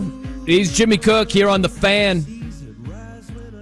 So, Jimmy, I think that sometimes we can be, it sounds wrong to say prisoner of the moment when we're talking about an entire season, but I think it can work out like that where, let's take the Colts for instance, okay? If you go back after the 21 season, 9-8, Jonathan Taylor had a sensational season. You pick up Matt Ryan. You go back to that time, and I remember here they're going to have more stable quarterback play than Carson Wentz. This is definitely an upgrade, you know. And I heard rosier comments because it was a winning season. It was a non-playoff season, but it was a winning season. There were positives to take out of it. Now they cratered last season, right? 4-12-1. Mm-hmm. And so sometimes it just swings the other way too much, where you hear the comments, oh, Colts, what, challenge for the division, challenge for a playoff spot, that type of thing. And it's like, they didn't lose like 30 players to free agency after the 2022 season. You know what I mean? Like, or after 21. It's like they still have a lot of the same talented players that helped them 2 years ago that are there right now. It's just the NFL is a parity-driven league. And so sometimes you'll see more success one season and a complete lack of success the next. And depending on which happened last, you just think that's what they are going forward. And a lot of times that's not the case. There might even be better examples than the Colts right now. The Rams would be a great example. Great example. So they win a Super Bowl. F them picks. Yeah, their formula works. That's awesome. Then after 5-12, man, F them picks. They have hardly any talent. Look at all these rookies. Look at all these young guys. It's like they had their quarterback, their star wide receiver, their stud defensive tackle all hurt. They all missed half the season. And now we're looking at them like they're bums, like they're 5-12 going forward. It just, sometimes the last impression can mislead you when it comes to what happened last season for a team and what might happen this season. Yeah, I mean, you could look at that, and like when you mentioned the shortcomings of the Rams last year, it's like, that's pretty much, if you ever played Madden, like they always show you the three best players off to the right. Like that's one of those where if you're looking, they're off the board, it's like, I'm not touching them anymore. Like, no thanks. And you forget that, oh, well, they're going to have a full off season to recover, and they are difference makers. Not like it's we got our second string wide receiver back, like getting Cooper Kupp back, and it's having Matthew Stafford back there, and Aaron Donald being the difference maker that he is. When I look around the NFL right now, the Colts are a great example of that. I feel like that, and I know he's a delicate conversation piece, but I think the Browns are often getting overlooked a bit just because of, well, look at Deshaun Watson. This is what he is now. Like, he took all that time off and had all the off-the-field stuff, and he's just going to be a bad quarterback now because he had a small sample size of games last year. I look at maybe there's an overreaction to the Chargers collapsing yet again in the postseason, and is Justin Herbert ever going to really do it? Like, good one. They could definitely take a leap forward this year, but the national conversation is, what's the last thing you did? I think ESPN was just talking about them winning the division. They were second. They were second on those power rankings. Okay. And he saw me, and the YouTube audience saw me when the segment started. I got up and I glanced at the far TV because it had a glare on it, but I knew it was the AFC West, and I just wanted to see what the old football power index had for the division percentages. They had the Chiefs at 1, but then they had the Chargers. But anyway, Chargers are a great example of that, of a team that, like, that's the last thing you remember is them blowing a lead in the postseason, getting bounced by the Jaguars when they should have been moving on. And maybe you write them off now with these narratives. Oh, Justin Herbert's just not the right guy. How could they pay him all that money? Well, yeah, and that's the thing is, I mean, think about some teams that did really well. Yeah. Think about the Eagles. I mean, some people make the Eagles, who went 14-3, were on the doorstep of winning it all. They've just got them like, oh, they're at worst a 13-4 team, right? It's like, I don't know, man. It's the NFL. It's not a gauntlet in the NFC the way it is in the AFC. But when you've got the Cowboys and the Giants, who both made the playoffs, you've got Washington, who they didn't even have a losing record. No team in the NFC East had a losing record. So, I mean, that's not an easy division to navigate through. And things change from year to year. They lost both of their coordinators, and Shane Steichen and Jonathan Gannon. They're both head coaches now. So there's turnover there. Does Jalen Hurts take a step forward? Does he take a step backward? Are there a couple of injuries? Are they not blessed with the same injury luck? What if Jason Kelsey, this might be his last season as a starter, as a stud, soon-to-be Hall of Fame center? What if he gets nicked up? What if Lane Johnson gets nicked up? He hasn't given up the sack in 2 years. What if the next guy up isn't Lane Johnson? There's so many things that can change year to year. But based on what you just saw, you're like, oh, this is what they are going forward. A lot of times that changes. Not all the time, but a lot of times it does. I think for me, a team that we mentioned in my list, and I don't know how it's going to work out for them, but this is the first time in a long time that I feel like, and some people might appreciate this because they're tired of hearing about them, but I feel like the Packers are an afterthought altogether within the NFC conversation. And I'm not saying that Jordan Love is going to be the answer. I mean, clearly, if I have that exercise and I'm picking them, I think he's going to be stable enough to help the Packers be competitive next year. But the thought is Rodgers is gone, brush him to the side, Matt LaFleur, whatever. It's good. They don't need him. The NFC, outside of the very top, and you already outlined why it might not go so swimmingly for the Eagles this year because the NFL is unpredictable, there's a lot of open opportunities in the NFC for the whole 50% flip to happen in terms of teams that didn't make the playoffs to make them next year. And just like the Lions are like the easy in vogue pick right now to lead that division, maybe it's the Packers. Maybe Justin Fields really is the real deal and they squeak into the playoffs. The NFC is really fascinating with that conversation specifically. Yeah, the way I look at the Packers, I look at they were 8-9 with Aaron Rodgers. Right, exactly. Yeah. And so Jordan Love being a first-year starter with 83 career passing attempts in the NFL, I'm not expecting him to do better this season than even Aaron Rodgers did last season. Right. And he was not all world. He took a dramatic step back. But you're talking about a reigning two-time MVP, like back-to-back MVP seasons leading up to last season, and then his numbers took a significant hit, not close to what we're used to. What is Jordan Love as a first-year starter going to do with so many young guys all over? They've got 2 rookie tight ends. They've got a rookie slot receiver. They've got second-year guys. These are all of his passing options are first- or second-year guys. Yeah. So I don't expect Jordan Love being that young to just hit the ground running with all those young guys around him. I think there are going to be some growing pains. But I think that the Packers, if you go based on reputation, think about this, Jimmy. Back-to-back MVP seasons for Aaron Rodgers leading into last season. They were a 1 seed leading into last season, right? And they missed the playoffs altogether. They were 8-9. But that wasn't on your radar because you're thinking, oh, they've got Rodgers. Oh, okay, they don't have Devontae Adams. That's going to hurt. But they should at least make the playoffs. They didn't. No. And sometimes it's just based on what you last saw. You cling on to that too much instead of looking at what currently is the situation and what's more likely to happen and change. And I think that's part of the reason as well. The other side of that coin from the reason that the Packers ended up missing the playoffs is a lot of people look at the full body of work of the Lions, but that last impression is them going into Lambeau and shutting the door on the Packers' playoff hopes in what was the last game of Aaron Rodgers' career as a Packer.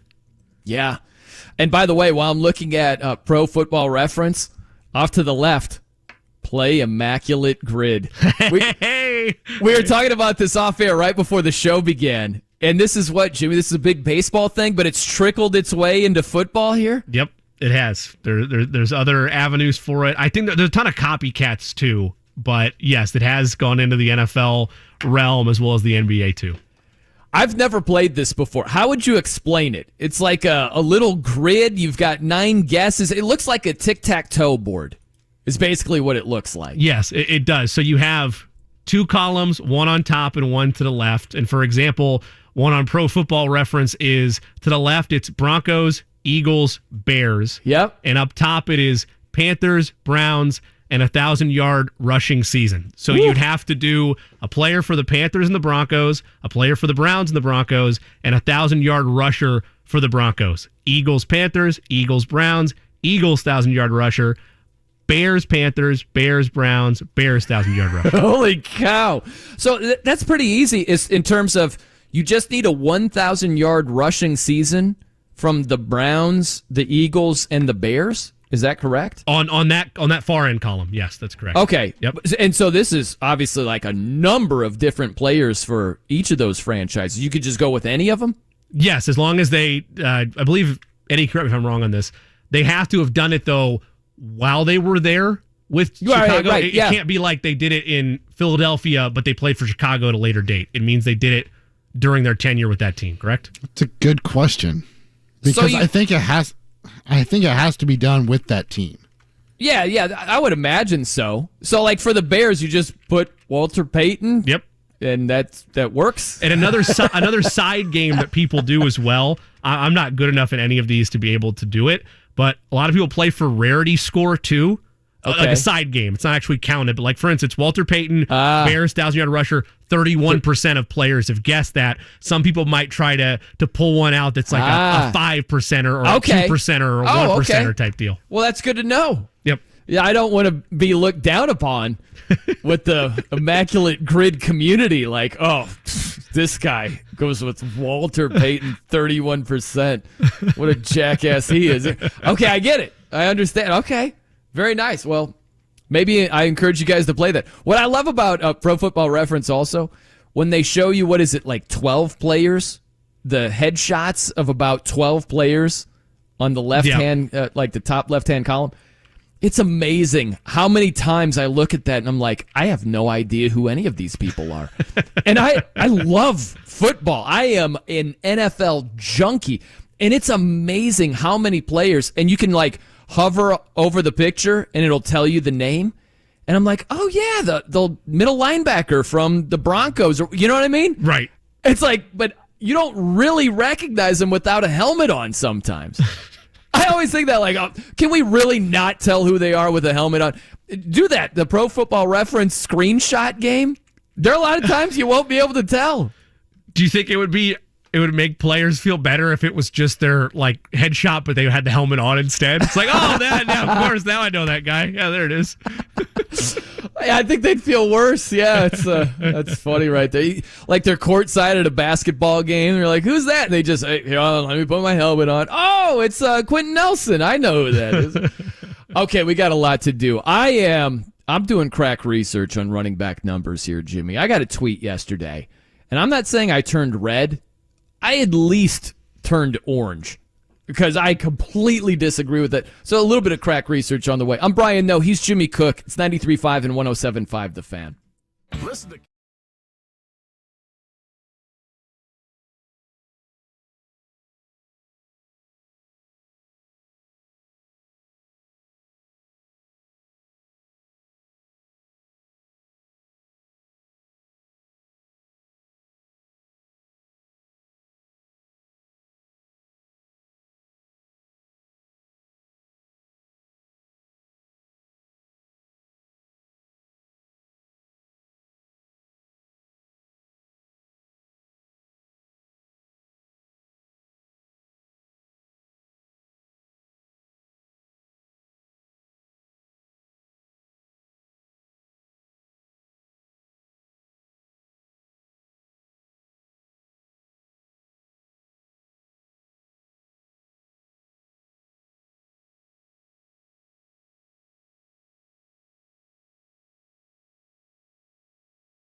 The Fan. I'm Brian Noe. He's Jimmy Cook here on The Fan. You know, I'm just beginning my crack research over here, Jimmy. I'm just, I have many more layers to go here, but I got a tweet, and shout out to this guy, Alec. he wrote in and just said, the last Super Bowl champion to have a 1,000-yard rusher was the Patriots in 2016 with LeGarrette Blount. Keep telling yourself running leads to winning, Brian. Eddie nailed it. By the way, is this Eddie Garrison's burner account? I'm not sure. It just dawned on me. That might be the case. Not sure. But I'm like, listen, man, you go back to last season. Think about this, guys. You had Christian McCaffrey, who did a lot for that Niners offense. Their numbers the first 6 weeks were not great offensively. And then McCaffrey comes in there, and they greatly improve. You think about having Mr. Irrelevant Brock Purdy as a third-string option. If you don't have Christian McCaffrey back there, that makes a big difference. And then the wheels fell off the tracks when Purdy goes down, Josh Johnson goes down. McCaffrey's playing quarterback. Like, just this, it's a lazy takeaway to me to be like, the last Super Bowl champion to rush for 1,000 yards, have a 1,000-yard rusher, Patriots with the LeGarrette Blount. It's like, you're telling me that Christian McCaffrey didn't make a big difference with the Niners last season? Think about Miles Sanders, who rushed for over 1,250 yards and 11 touchdowns last year. So if you don't have defensive holding, like all of a sudden Miles Sanders is valuable, but you have defensive holding and he's not, he's a footnote and the stat lives on. Like, I think it's just a lazy takeaway. Think about Joe Mixon. You go back to when the Bengals previous season, they made it to the Super Bowl, rushed for over 1,200 yards, 13 touchdowns. That didn't matter just because they didn't win that game. Again, a defensive holding call toward the end. If a call doesn't go the Rams' way, the Bengals might win it, and the LeGarrette Blount stat ends. I just think it's a lazy way to look at it. What's your takeaway on that? So I think it's lazy to look at it from a black and white standpoint of, for running backs or for teams in general, yes, everybody wants to win championships, but because quarterbacks are more important than running backs to winning, game by game, I don't find it necessary to have a good running back on my team, or I don't find it necessary to have a running back that is competent and good at the position, or that can't make a difference or can't help you win games. I'll look at two examples of that, one personal and one last 4 years. Personal for me, I've lived everything Colts fans are living right now in terms of, our quarterback is trash. What's fun about this team? Jamal Charles was the answer to that for me. This is a fanboy take. I get it. He's one of the best, if not the best running back I've ever seen play the position. I understand that is outlandish, and there are other great names, or if I take the fanboy hat off, I'm probably willing to concede. But that's how important Jamal Charles was to me as a Chiefs fan. Now, granted, that was about a decade plus now ago, but that's how great he was, and he mattered to winning games for that football team. Mm-hmm. Look more recently, just 4 seasons ago. The only reason that the Tennessee Titans were in an AFC championship game, and the only reason they were thought to maybe be able to best the Chiefs and get to a Super Bowl was because of Derrick Henry. You see it less and less in today's NFL, but there are still teams where if you don't have the fortune or the good graces to have the quarterback situation figured out right now, you need to figure out other ways to win ball games, and running backs still matter to that. They still matter for the teams that have the quarterbacks too, but they especially matter for teams that have a subpar quarterback or an average quarterback under center. Completely. It's like, how are you going to move the ball? Think about the Giants last year. If they don't have Saquon Barkley rushing for over 1,200 yards, is it just like, Danny Dimes, do your thing, baby? Lead us to the playoffs. You know what I mean? He could run too. Come on now. What are we doing? What are we doing? There's a lot of teams that live in the margins of a wild card berth, or maybe squeaking in with the division title because your division's bad, that rely on positions outside of the quarterback. And it is the one thing I won't argue with anybody is it is true. More often than not, since I've been alive, if you have the best quarterback in the league, one of the best quarterbacks in the league, or the best quarterback in a playoff matchup, you're going to have a pretty strong chance to get the job done, because that's just what the sport is. But if you're not that, you're relying on a great defense, or you're relying on great position players and an average to serviceable quarterback, a la what the 49ers have kind of done the last 5 years. There's ways to win without the perfect next generation quarterback. It's a smaller margin, but running back does belong in that conversation. When was the last time, though? Denver? That they won? No, like a team that didn't have a top quarterback. It'd be Denver. Well, I mean, statistically, yes. I mean, Peyton is still like from a name standpoint, but yes, correct. The year they won, he was bad. Yes. I mean, you can't get around that. Yes, the year they won, he was not Peyton Manning. He was a shell of what he had been his entire career. The example of not a big name quarterback would be the Ravens with Flacco, probably. Yeah, it would be. I'm looking at something here. This is really interesting. This is crack research on the fly, but here. Going back to this stat of since 2016, that was the last time a Super Bowl champion had a 1,000-yard rusher. That was LeGarrette Blount. So if you think about this, I could go back around that same time, even a couple of years prior to that. So I've got many 1,000-yard rushers that were not far away from winning the Super Bowl. They were actually in the Super Bowl. So think about last season. Think how close that game was between the Chiefs and Eagles. Miles Sanders rushed for over 1,200 yards, 11 touchdowns. They easily could have gone the Eagles' way. Season prior, Joe Mixon, over 1,200 yards rushing, 13 touchdowns. It's a nail-biter against the Rams. Could have gone the Bengals' way. It didn't. You go back a couple of previous seasons. When the Rams lost to the Patriots, remember that 13-3 ball game? Todd Gurley had over 1,250 yards rushing, 17 touchdowns. Give Belichick credit on that. He's like, oh, you like to run the wide zone play? Well, guess what? We're going to add an extra defensive lineman, and you're screwed. That's right. You have Jared Goff. I remember. Thanks, Steve Ford. Thank you. Yeah. Think about that. Going back to that same 2016 season, LeGarrette Blount, 1,000-yard rusher. Devontae Freeman with the Falcons. He rushed for 1,079 yards, 11 touchdowns. If you kick a field goal, you win the Super Bowl. You know what I mean? So you had 1,000-yard rushers on both sides. Then 2 years prior to that, 2014 season, Marshawn Lynch, 1,306 yards rushing, 13 touchdowns.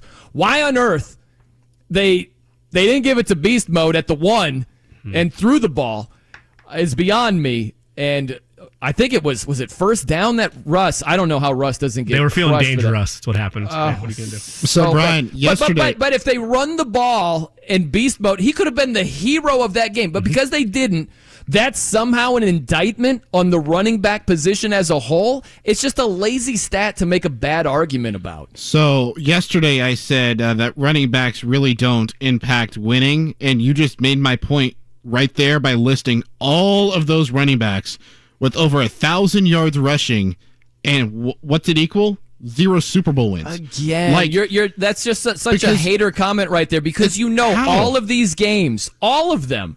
The Eagles losing last season, the Bengals losing to the Rams, the Falcons 28-3 lead against the Patriots. Right? Theoretically, you look at beast mode. Beast mode. Why didn't they give him the ball? Is that beast mode's fault? Is it, hey, beast mode, you want the ball? No, let's throw it. It's on him. Like, these games all easily could have gone the way of these 1,000-yard rushers. Easily, but they didn't. That's the point I'm trying to make here. So then it doesn't lead to winning? Really? It's a bad takeaway. But if you're giving the guy the rock 20 times a game in the regular season, you get to that point, and the other team takes it away from you. They didn't take beast mode away. I'm not saying they did. I'm not saying they did. I'm not specifically talking about him. And then you take the running game away in the Super Bowl because you have to play with your quarterback. It just proves my point that you cannot play through a running back and have a successful season resulting in a Super Bowl win. It's just fact. It is your burner account. No, it is just a fact. I have learned. I mean, look, no, like. Hold on, Jimmy. Let's do this. Break? Yeah, all right. Let's revisit it. Okay. Yep. Because we could go for the next hour and a half. Can we push Schultze back a little bit and just do another hour? We got Chap coming up. Mike Chappell on the Colts. The latest on the Jonathan Taylor situation. A lot to dissect with that, and we will get back to the running back position. Eddie hating running backs far and wide. Garrison. We'll fight against the forces of that. That's in the last hour coming up. I'm Brian Noe. He's Jimmy Cook. It's 93.5 and 107.5 The Fan.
I'm Brian Noe. He's Jimmy Cook.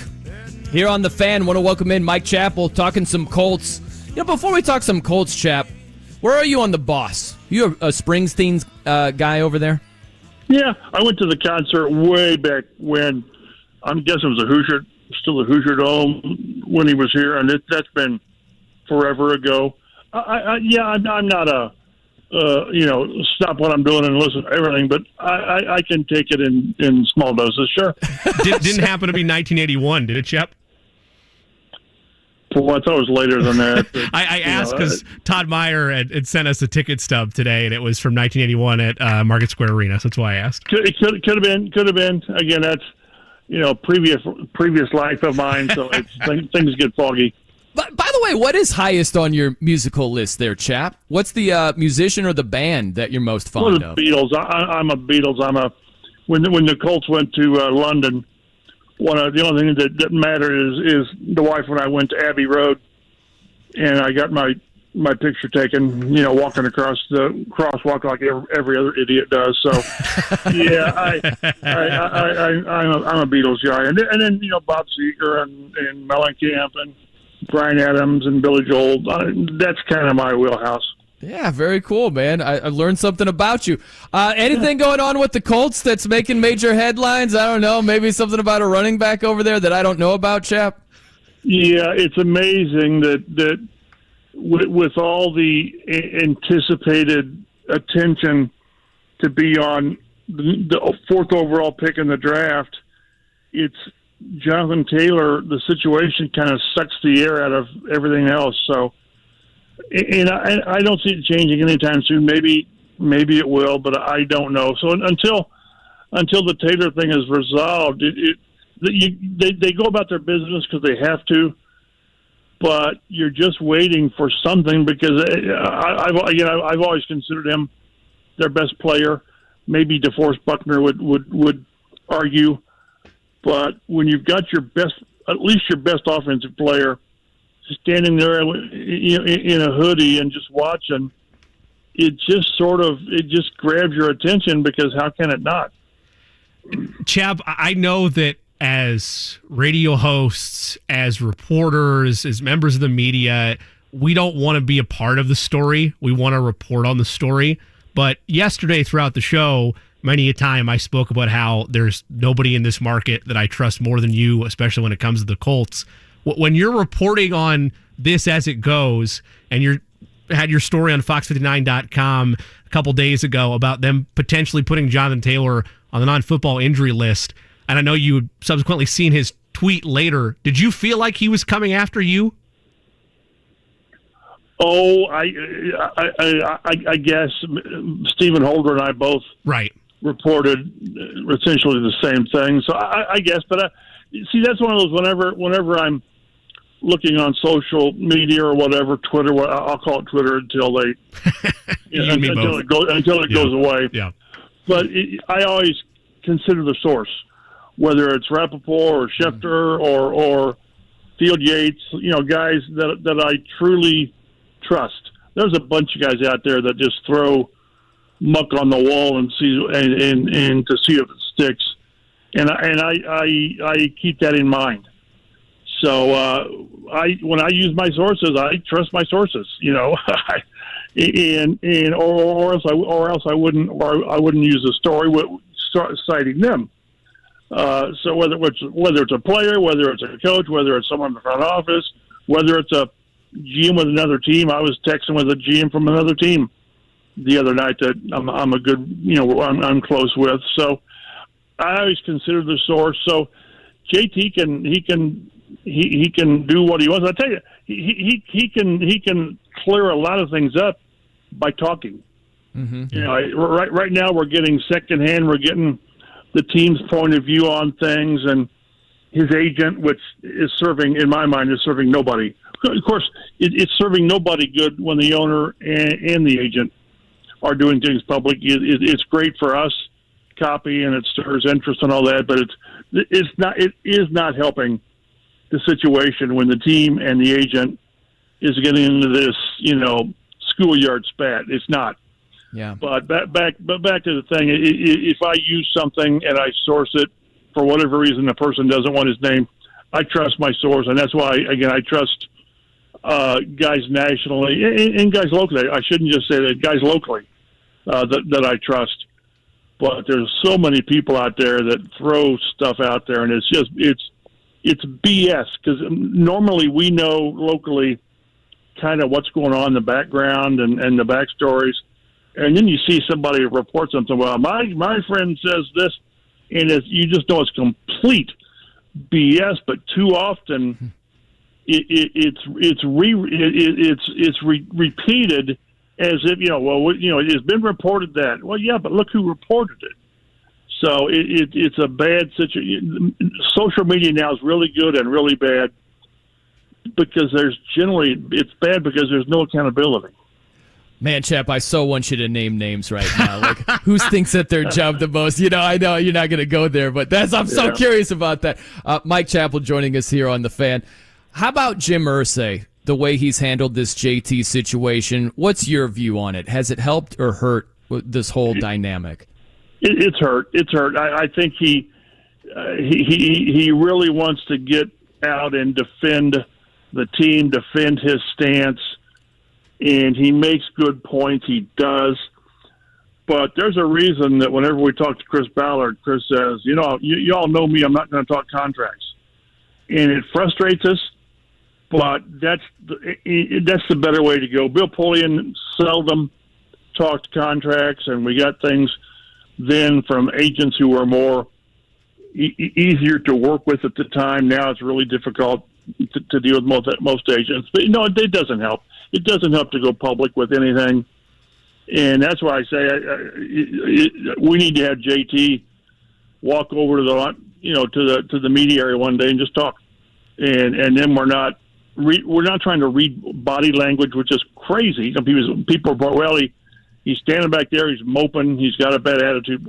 How can you tell that? You can't just by looking at body language, and so it would really behoove him to talk and he could really address things. He refuted the back issue. And, I trust the person that told me that, and the fact that they had tests done and all this. So we'll see. Again, and then I saw before we came on the air that Ian Rappaport's reporting that there's getting to be some interest in Taylor on a trade. Well, that's fine, but it's going to have to be something really good for the Colts to trade, because they said they're not going to trade him. And, having said that, things change. And to say, I remember back in 2011 at training camp, Peyton Manning signed an extension, said it's great to sign this and be a Colt for life. And he never played for him again because of the neck issue. So things change. I still, if I were a betting man, I used to be with Robin Miller, and then I got cured because I got tired of losing. I would think JT is ready for the season opener here, because barring, without a trade, he has no options. His option is to play and get paid, or don't play, which I can't imagine turning away from $4 million. Chap, from what you've seen from afar with how Jonathan Taylor's agent and his representation group at First Round Management, from how you've seen them operate and act to this point like the rest of us have, I know that their primary background has been representing MMA fighters or just different fighters in that realm. Does it feel like he's out of his element with this, or being unorthodox to a point that it might cause more harm to Taylor than good? Well, he certainly changed Taylor's mind. Now, I don't know what the inner workings were of JT changing agents, because go back when we talked to him, and whether it was in January after the season or in April, I don't remember.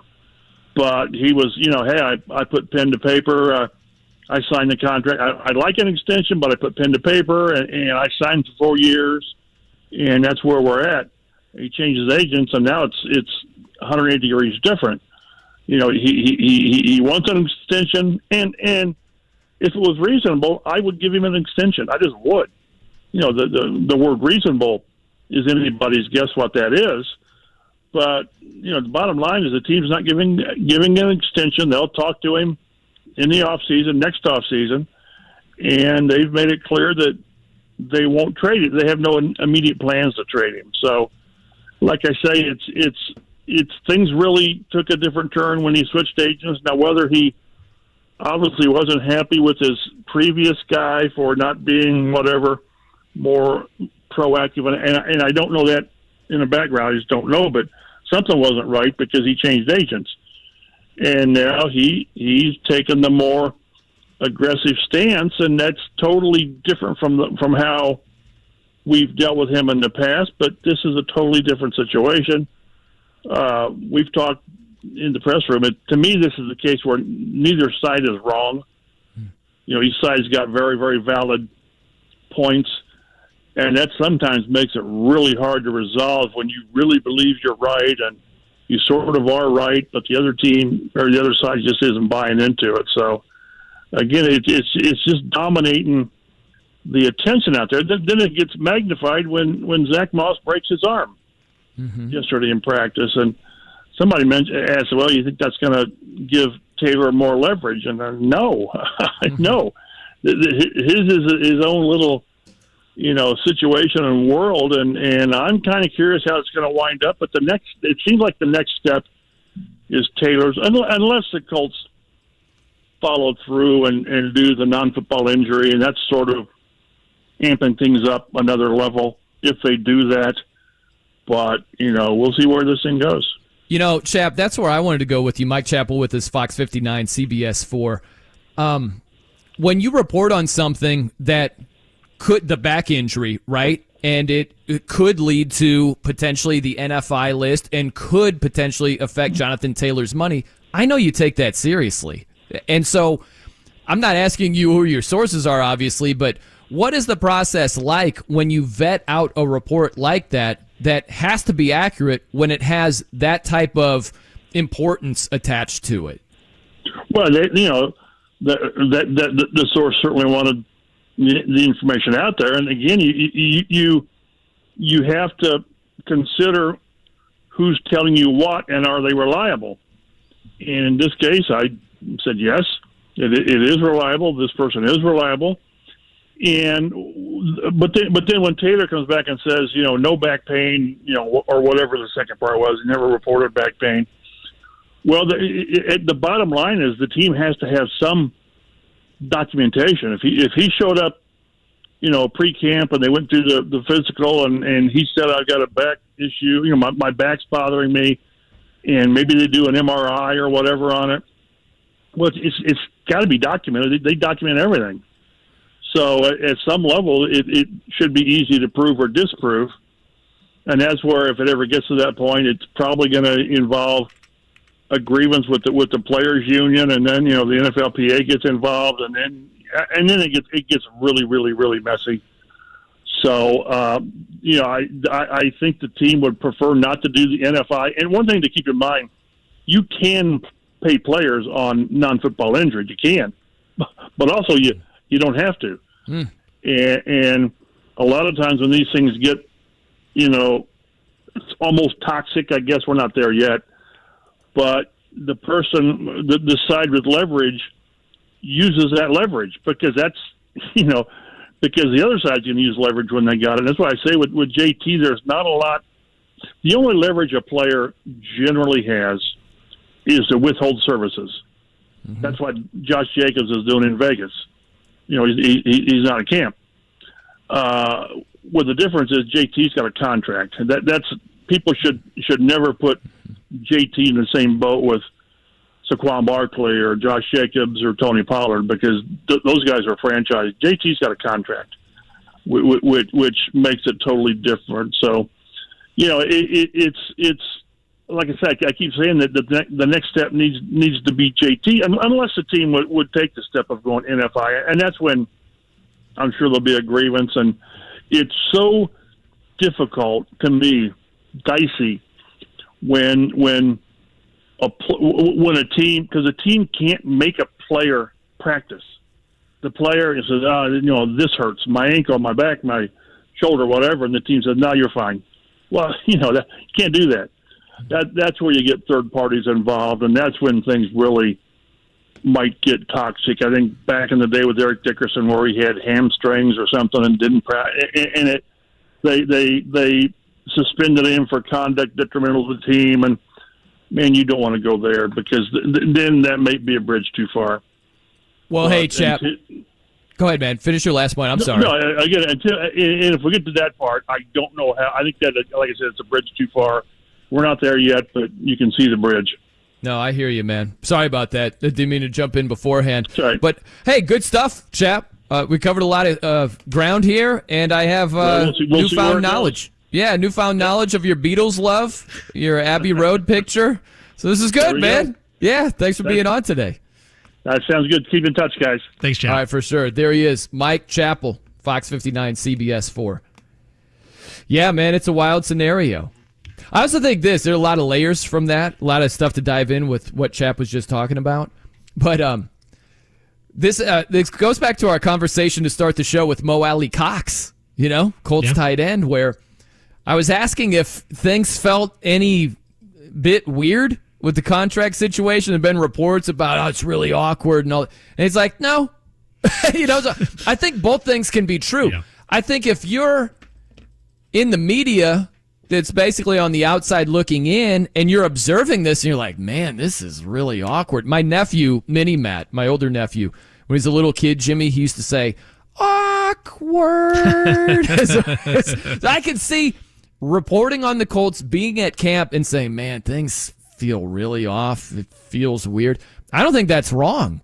But I also think the team could have a different sense where they're like, yeah, JT's just got his contract thing going on. It's more par for the course if you're on the inside. Like contract situations happen a lot. So it might not be as awkward. I think both things can be true. I think they both can be true during this portion of the calendar year in the NFL, which is training camp, which is in the preseason. Yeah. If I was a player for the Colts, and let's just say I'm on the offensive side of the ball, and we're kind of getting our teeth kicked in to some extent. I'm not talking about like where Richardson's development is at. I'm just talking about week in, week out in the National Football League. And yes, he's my brother, but also he's under contract this year. Why is he not out here with us?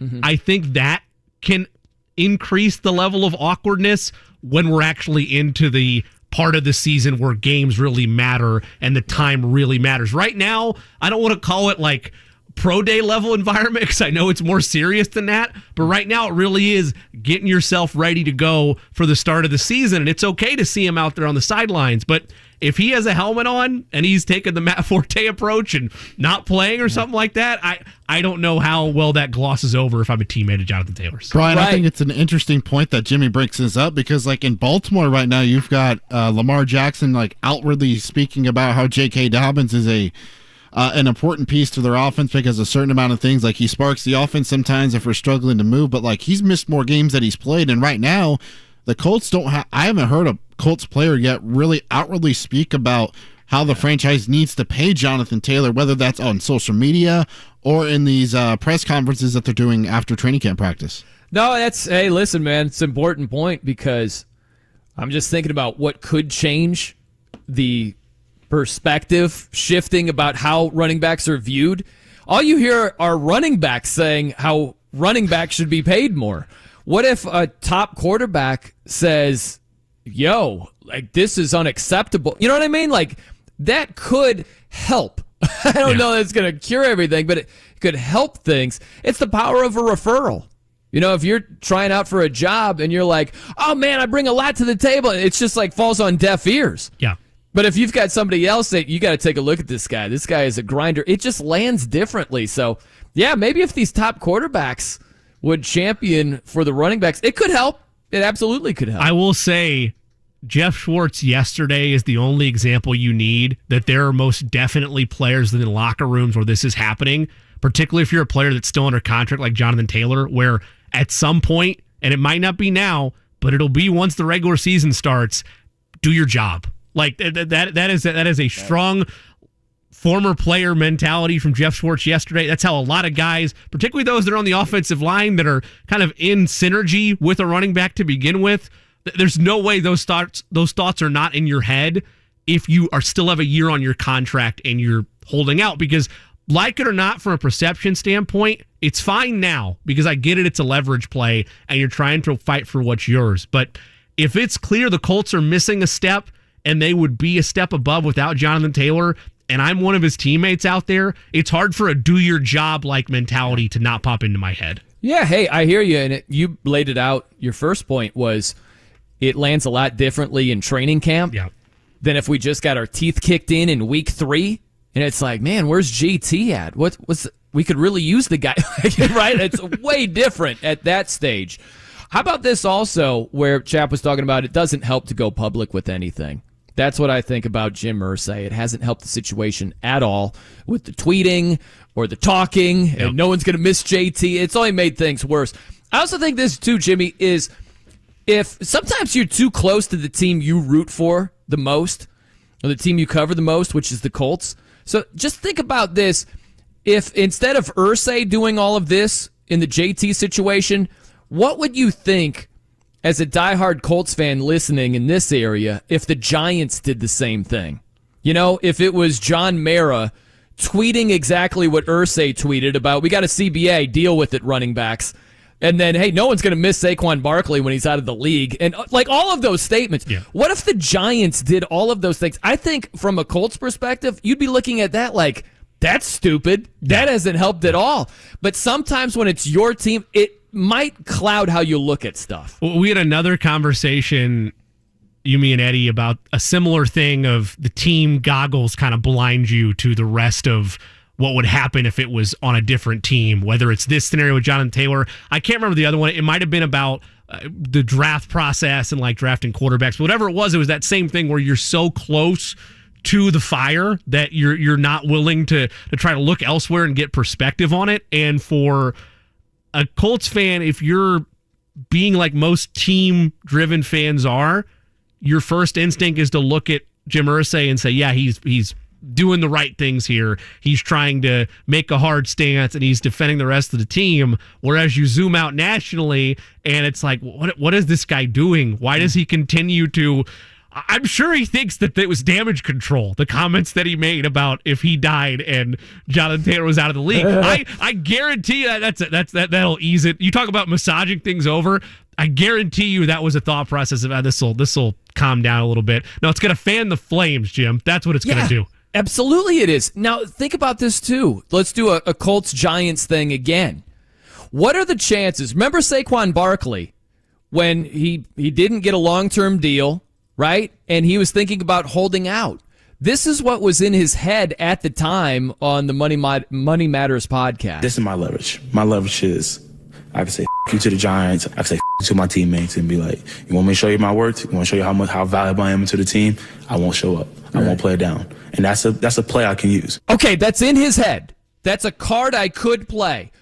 What do you think the chances are of Saquon Barkley signing that 1-year deal? Remember, he got about $900,000 in incentives. What do you think the chances are that he reverses course from those thoughts and says, nah, never mind, I'll sign the 1-year deal and ball out?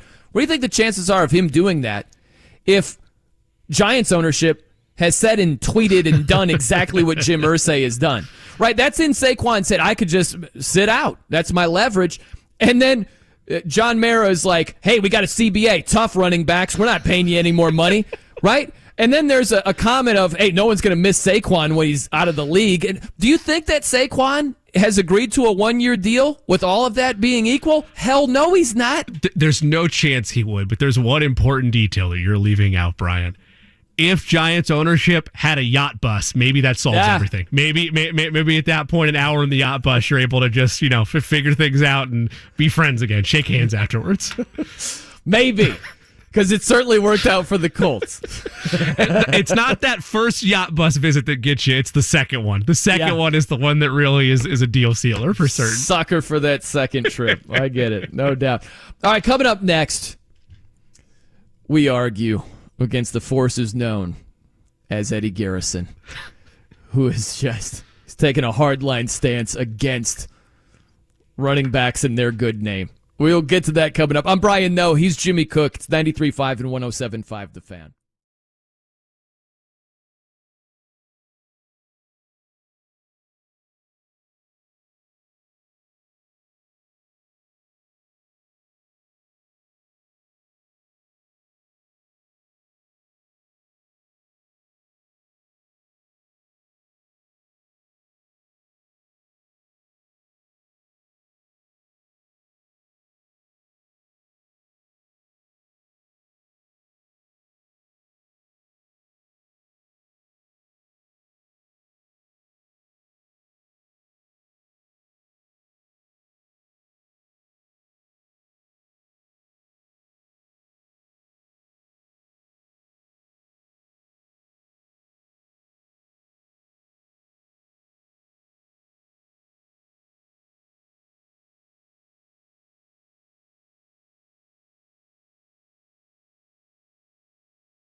7-5, The Fan. I'm Brian Noe. He's Jimmy Cook here on The Fan. You know, Eddie, before we dive into you railing against running backs, I just want you to know I love you. I just want you to know that nothing so that happens in this segment will derail my love for you. I might yell at you. I might call you names. I don't even know where this is going. Well, it can't be worse than calling me Eddie Garcia. So, by the way, Jimmy, last week, so I work with a guy named Eddie Garcia. And so Eddie, midway through the week, he set the over-under at 3.5 that I would mistakenly call him Eddie Garcia. this I got was to after 3. he did it twice I in did the it first twice. 2 Oh, days. Man. So the line was set on Tuesday. Yeah, and I barely made it. I didn't hit the over, so luckily. What would have happened if you would have said over under 2.5 for calling you somebody else, like throwing out the Jimmy Eddie thing that Brian sometimes does every now and again? Oh, well, we didn't have any of that. Didn't have any of that? That's No, good. That's a perfect score. Look at you. I blame you guys, okay? Like, one of you needs to drop the E at the end. You know, it's either Ed or Jim. You know, we can have one E at the end. It's either Jimmy and Ed or Eddie and Jim. I have an Y. I. I know, but the E sound. The E sound. I should have. I was being... But here's the problem: if you don't if you spell call it me like Jimmy Ed, Johnson. I don't know. If you call me Ed, I feel like I'm 60. I feel like I'm a lot older than when I Ed would be. Garrison. It does sound more And distinguished. if you call me Jim, I feel like I'm a character in a small town book. By the way, 2 different Jimmy Johnsons. The Dallas Cowboys head coach Yep. spells it like you with the Y. Jimmy Johnson, the NASCAR driver and Spells it IndyCar like me. driver. Yeah, spelled IE right There you there. go. Okay. All right, we're too kumbaya here. Let's start arguing and throwing figurative haymakers. Fisticuffs. Now, let me know your bad point on running backs here, Eddie. What is it? Where do you stand exactly? So earlier, when you were talking about all these Super Bowl winners and all these Super Bowl losses, Yeah. and the winners, you're not talking about the running backs at all. There is one game play running back that I can make the exception for of impacting a win or a loss, and that's the Marshawn Lynch play at the goal line where they don't give him the ball and they throw the pick to Malcolm Butler. That's the only time I can give you any credit. I was like, hey, these guys can help you win. But when you get to the Super Bowl and you have a back who rushes for over 1,000 yards and he's a main part of your offense and he is removed from the equation, you can. It just proves my point that the reason why you can't build your offense around a running back is that exact reason, because once he's removed, you don't know how to win. Did you just break something over there? I dropped my pen. Oh. Was it in anger? It was not. It was not. Secondly, all those plays you listed earlier, other than the Marshawn Lynch play, did not involve the running back. You're not talking to yourself and looking back on the game like, if they handed Devontae Freeman the ball here on 2nd and 8 and he runs for a touchdown. Like, no, you're not looking at the game. It's like, if I gave the running back the ball here, or if the running back did this, then it's a different outcome. You're just not doing it. I don't know where to begin, Jimmy. I don't know. I mean, are we a tag team? Are we both combating the evil forces here? Or I don't know where you stand on this. So I stand with it that I agree with half of Eddie's Oh, point. middleman. I'm sorry. Because, I look at running backs in today's NFL, and I am not signing one with the thought process that is going to make or break my chances to win a Super Bowl. Bingo. But as I told Eddie during the break, yes, generically speaking, every Yay-Ra coach within the National Football League wants to win a Super Bowl. But there are clear levels of expectations, of legitimate expectations for how far your team can go. Some teams are fringe playoff teams. Some teams are division winners. Some teams are just out of nowhere, like Brian said, overlooked, and then they make the leap. And if you're one of those teams that does not have the surefire potential Hall of Fame quarterback under center, you have to find other ways to win. So game by game, week by week, yes, running backs matter to winning and losing. Yeah. But is it the total difference maker? I have to have a good one to win a Super Bowl? No, I don't view it that way. I think there's more layers to this than just running backs are only good if they're the sole reason I win a Super Bowl. Right. It's you know what I've noticed here, guys, is that the running back naysayers, they are sly goalpost movers. That's really what it boils down to. Yes, that's what it boils down to. Because as soon as they will say something like running backs don't lead to winning, and then you challenge that point, you give many examples as to why, they'll slyly move the goalpost and be like, well, is it the difference between winning it all? Who's the last guy? And it's like, what are you talking about here? So if you don't win a championship with a 1,000-yard running back, that means that no running back is valuable. No running back impacts winning and losing. I never That's what said that, though. I know, but I'm going back to the tweet. Let me read the tweet again here. This got us going. I don't know if this is Eddie's burner or not, but this is our guy, Alec. And props to him for tweeting this. I really wish it was Eddie's burner because it would be a very intricate plot twist to the show. Man, right? I don't think it is, but it'd be hilarious if it was. Alec checked in yesterday, and I was seeing red, Jimmy. I was seeing red. The last Super Bowl champion to have a 1,000-yard rusher was the Patriots in 2016 with LeGarrette Blount. Keep telling, this is where it gets snotty. Keep telling yourself running leads to winning, Brian. Eddie nailed it. Now, the last part leads me to believe this could be Eddie's burner. It might be. I half believe that. What'd you say the name on this account was? Alec. Hey, Alec, do me a favor if you're listening by chance. Tweet at Brian again. Doesn't matter what it is, but put at the end, this is definitely not Eddie. Just for the mind games of it. Maybe a winky face emoji in there somewhere too. But the thing here is the last champion with a 1,000-yard rusher was LeGarrette Blount. Keep telling yourself running leads to winning.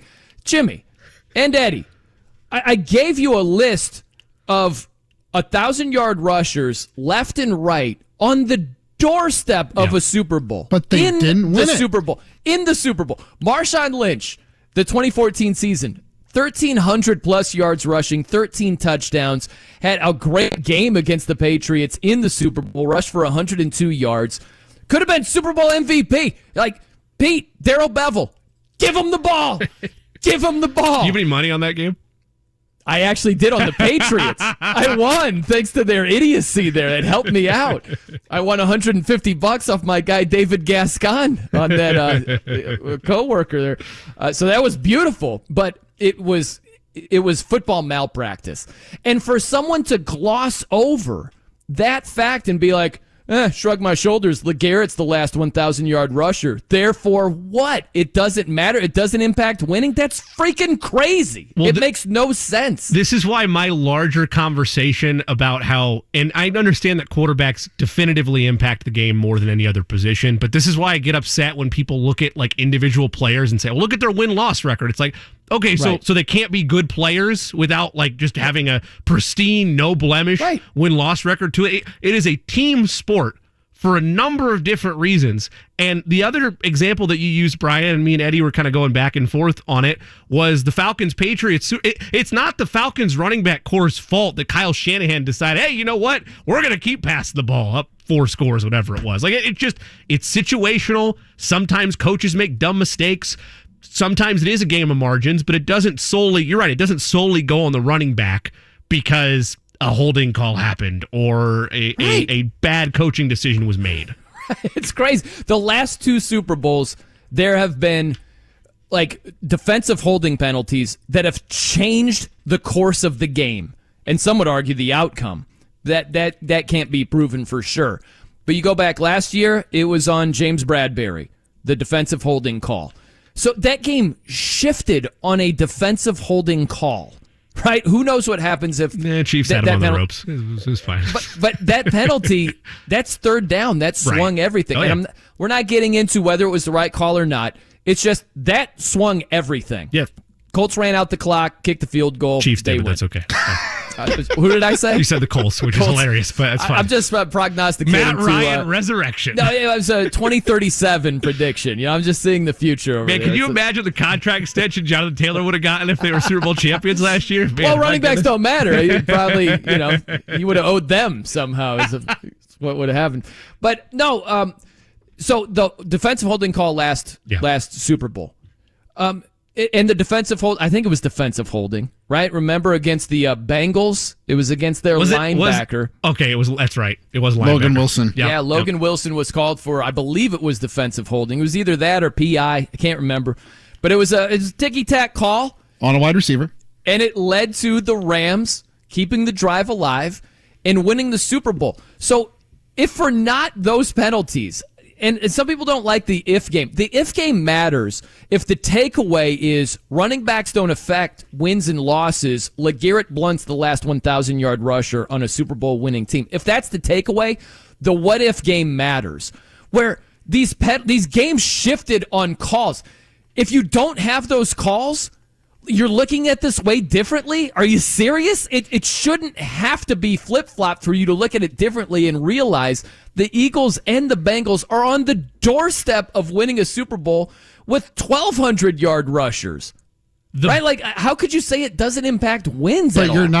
You're not winning the Super Bowl because of a running back. No one said you are. Like, that's just a crazy point. That's the whole point I'm making here. Who comes out and says, the sky isn't blue? Like, you're making this argument as if people are raging against that. Like, that's such an obvious point. We know quarterbacks mean more. We know wide receivers, edge rushers mean more. That doesn't mean, therefore, running backs mean nothing and don't affect winning at all. The better argument, I think, and you're in your zone right now, so maybe I'm going to get some of Eddie's ire here, and I'm not looking forward to it. But the better argument in my mind about running backs is not the 1,000-yard rusher point, and it is not the do they matter in winning and losing. The better argument that is pro-team and anti-running back is you see teams, and Miles Sanders falls in that example, that have effective offenses with running backs that they're not paying an arm and a leg for, which goes back to the whole reason why I agree with you, Brian, that the salaries are far too low to where they should be, but why teams have gone to the extreme of, we don't need to pay a running back is because they've seen teams over the years find ways to do it without breaking the bank at that position. Doesn't mean the position doesn't matter, but those are two different conversations. My conversation is you don't need to pay them. They still matter to winning and losing. Eddie's is they don't matter to winning and losing. Right. Well, that's the thing. Take a home, right? Let's say you're on a budget and you're going to fix certain parts of your home. You're going to pinpoint the kitchen. Hey, let's work on the deck. We want to have a nice area for the grill, whatever. And you prioritize these certain things. And then, like, lower on the list is something like, I don't know, the upstairs bedroom. It doesn't mean the upstairs bedroom doesn't matter. It doesn't mean if, like, windows are lower on the list, like, we don't have to replace the curtains or the blinds. Like, as if, what, it doesn't matter anymore? Of course it matters. Like, right? Like, I need a fan-made version of Love It or List It, where they're like, hey, listen, okay, we can't splurge on Jonathan Taylor here, okay? We've already helped your security system and the interior walls of your offensive line. We've given too much money there. We can't afford, I'm sorry, we can't give you that on your wish list. I apologize. But you know what I'm saying. Yes, I do. Yeah. Is there are certain things like quarterbacks, corners, edge rushers that are going to take precedence. I get that. You're going to value those positions more, as you should. But to then say running backs don't affect wins and losses, it's factually untrue. It's not even an opinion. It's factually incorrect. I need a version of this game now, because if you had to love it or list it for position players, like if you had the option to take Jonathan Taylor, like if you're an NFL team right now, the option of loving it is paying Jonathan Taylor, or listing it is going to find a running back elsewhere. Right. The modern NFL mind is you're going to list it. You're going to go find elsewhere. You're right. But again, that's the crazy nuanced twist. Yeah. Even though you're going to list it, it still impacts wins and losses. It's just there's a hard salary cap. You can't pay everybody. You got to prioritize. But because teams have prioritized other positions, some people have this takeaway as if running backs don't matter at all. And that's freaking insane. Again, look at the amount of touches. If they didn't matter, they'd be getting 10% of the touches, 15% of the touches. Well, nobody touches the ball more than them. We learned that yesterday, right? I mean, nobody. Yeah. Well, that is Derrick Henry's terrible argument. But you know what I'm saying? Yeah, I do. Saquon had, 41% of the touches? Their usage rate would be, totally on the ground. Absolutely. If it wasn't that they weren't valuable still to teams. Absolutely. And so that's Najee Harris. He's right. They're only devalued at the negotiating table. If they are valued in terms of their production, their touches, they're part of the game plan. All of that is true. They still are. Yet, the takeaway, they don't affect wins and losses. Why would they be the focal point at times in terms of the overall touches if they didn't impact winning. What you're then saying, they're hustling backwards. Teams are like, hey, I got a good idea how we can lose. Let's just give the running back a bunch of touches. Boom, presto, lots of losses. Like, really? You think that's what's happening? No. I'm fired up. Goodness, I know you I'm are. fired up. You're ready. You're ready to go another 12 rounds. Sometimes I just need to take a breath. It happens. It happens. I feel like you needed that though. I feel like that was very therapeutic for you just there. I think even though you promised Eddie you were still going to love him at the end of the segment, that you also maybe you might send you an invoice for the therapy charge there. Eddie's just grinning, like, I got him. I've wired him up. I'm like a cat. He just gave me a bunch of catnip, and I'm just bouncing off the walls. And he's looking at it like he's got his camera recording me. That's what's happening. Okay, coming up next, we close it down in style. A change I am not fond of, a tweet I don't understand, and we've got some winning picks. That all on the way. I'm Brian Noe. He's Jimmy Cook. It's 93.5 and 107.5 The Fan.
The Fan. I'm Brian Noe. He's Jimmy Cook. Here on The Fan. All right, when the NBA Finals roll around next year, Jimmy, going to have a new commentating crew. So it's going to be Mike Breen. Then you're going to have Doris Burke and Doc Rivers. That's the new team. That's the new A team. And no more Jeff Van Gundy. He was a cap casualty, if you will, with ESPN cutting back. And now Mark Jackson is like, I'm out of here. Or else they said, you're out of here. I don't know which happened, but he's gone. That was a very trendy thing.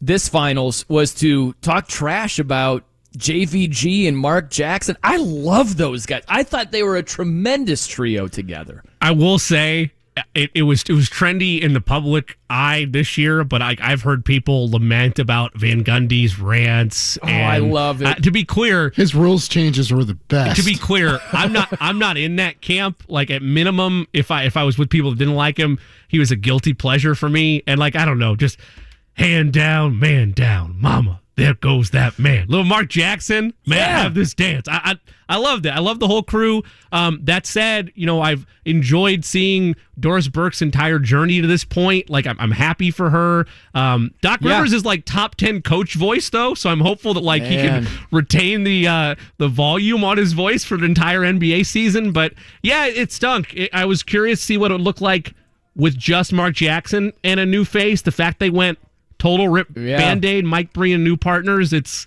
going to be weird. Yeah, and listen, I've been a Doris Burke fan for a long time. She does a great job, and she knows her stuff. She's easy to listen to, and she doesn't try to go over the top proving she knows what she's talking about. She just has this confidence. So I really like Doris Burke. Doc Rivers, I don't know. I don't know. It could be good. It could be fun. I like the raspy voice, but man, it's hard. Like, you go from Jeff Van Gundy was there for 16, 17 years or so. Mark Jackson around 15. Like, that's a long time. There are a lot of reps. There's a lot of polish.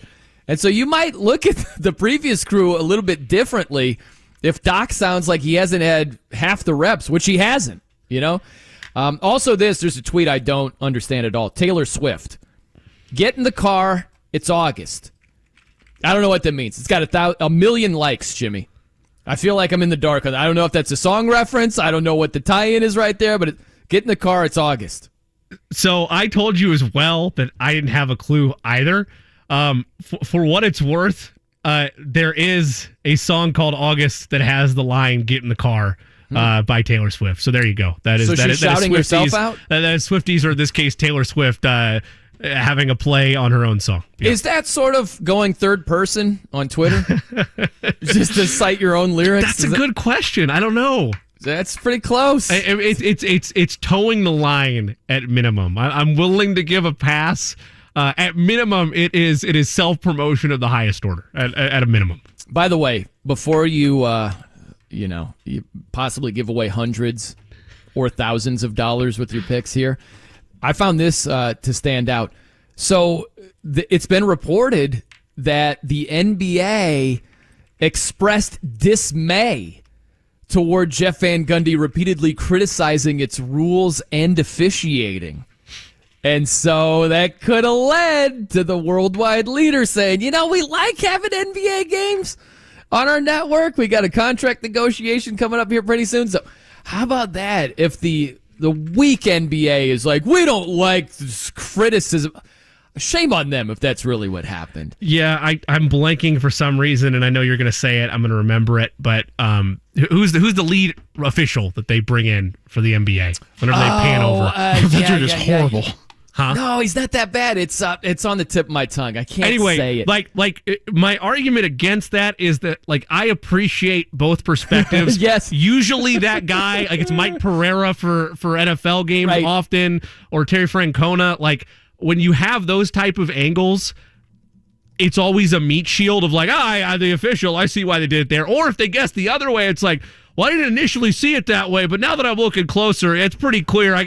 It's always just a defense of the officials. I liked the balance. I liked Van Gundy calling it like it was, though I will concede that at times okay, Jeff, let's enough. Please give it a quarter before we bring up a new call. Please. I just love when they bring in the guy to sort of say, all right, here's what's going on, and here's the deal. And then Jeff Van Gundy's like, I don't agree with any of that. I don't agree with a word of that. I thought it was funny. Okay, let's earn some money. Let's dive into this. The Jay Cook Plays of the Day. This is me, all right? I'm not a athlete. This is my way. This is how I win. Today's Plays of the Day, we're going to take the Tampa Bay Rays to win the money line over the New York Yankees. We're also going to take a similar flow from yesterday's bets. Going to take the Cincinnati Reds to win the money line over the Chicago Cubs. And another pick that I was given into my mind by Brian, but I can't find it on the sports books, probably because it's deadline day. Give me the Dodgers -1.5 over the Oakland Athletics today. But again, that play's not out there right now. 2-2 yesterday, 2-2 for the week. Eddie, you have anything? You know what? How dare you just speed through that without a legendary intro? He's got to have the legendary intro. 2-0 yesterday. I forgot. You know, and there's a reason why. There's a reason why. Everybody stop what you're freaking doing right now. There are picks that you need to pay attention to if you're a gambler. If you're not a gambler, begin gambling right now, right this second. It's Eddie Garrison's plays of the day. We're going with the Chicago Cubs in the first 5. We're going minus a half a run. I do not like the matchup of Justin Steele on the mound against the Cincinnati Reds offense. And I will take a no-run first inning bet. Ooh, Nerfy. I will take the Nerfy in Minnesota, St. Louis. Pablo Lopez on the mound for the Twins, and the stash, Miles Michaelis on the mound for the Redbirds. The Lizard King. Because he ate a lizard in minor league ball. This is Eddie's last wins of the week, I guess, because we don't have Brian the rest of the week. So that's what I'm understanding. Just watch the record deteriorate. I'm telling you, I don't know if you want me to record something in the can and like that would be a makeshift thing. Much like running backs, you don't matter to Eddie's wins and losses, Brian. It's Steve Javi. Finally found it at the end. There it was. Before we get out of here, how about we hear some Bruce Springsteen on lead guitar real fast?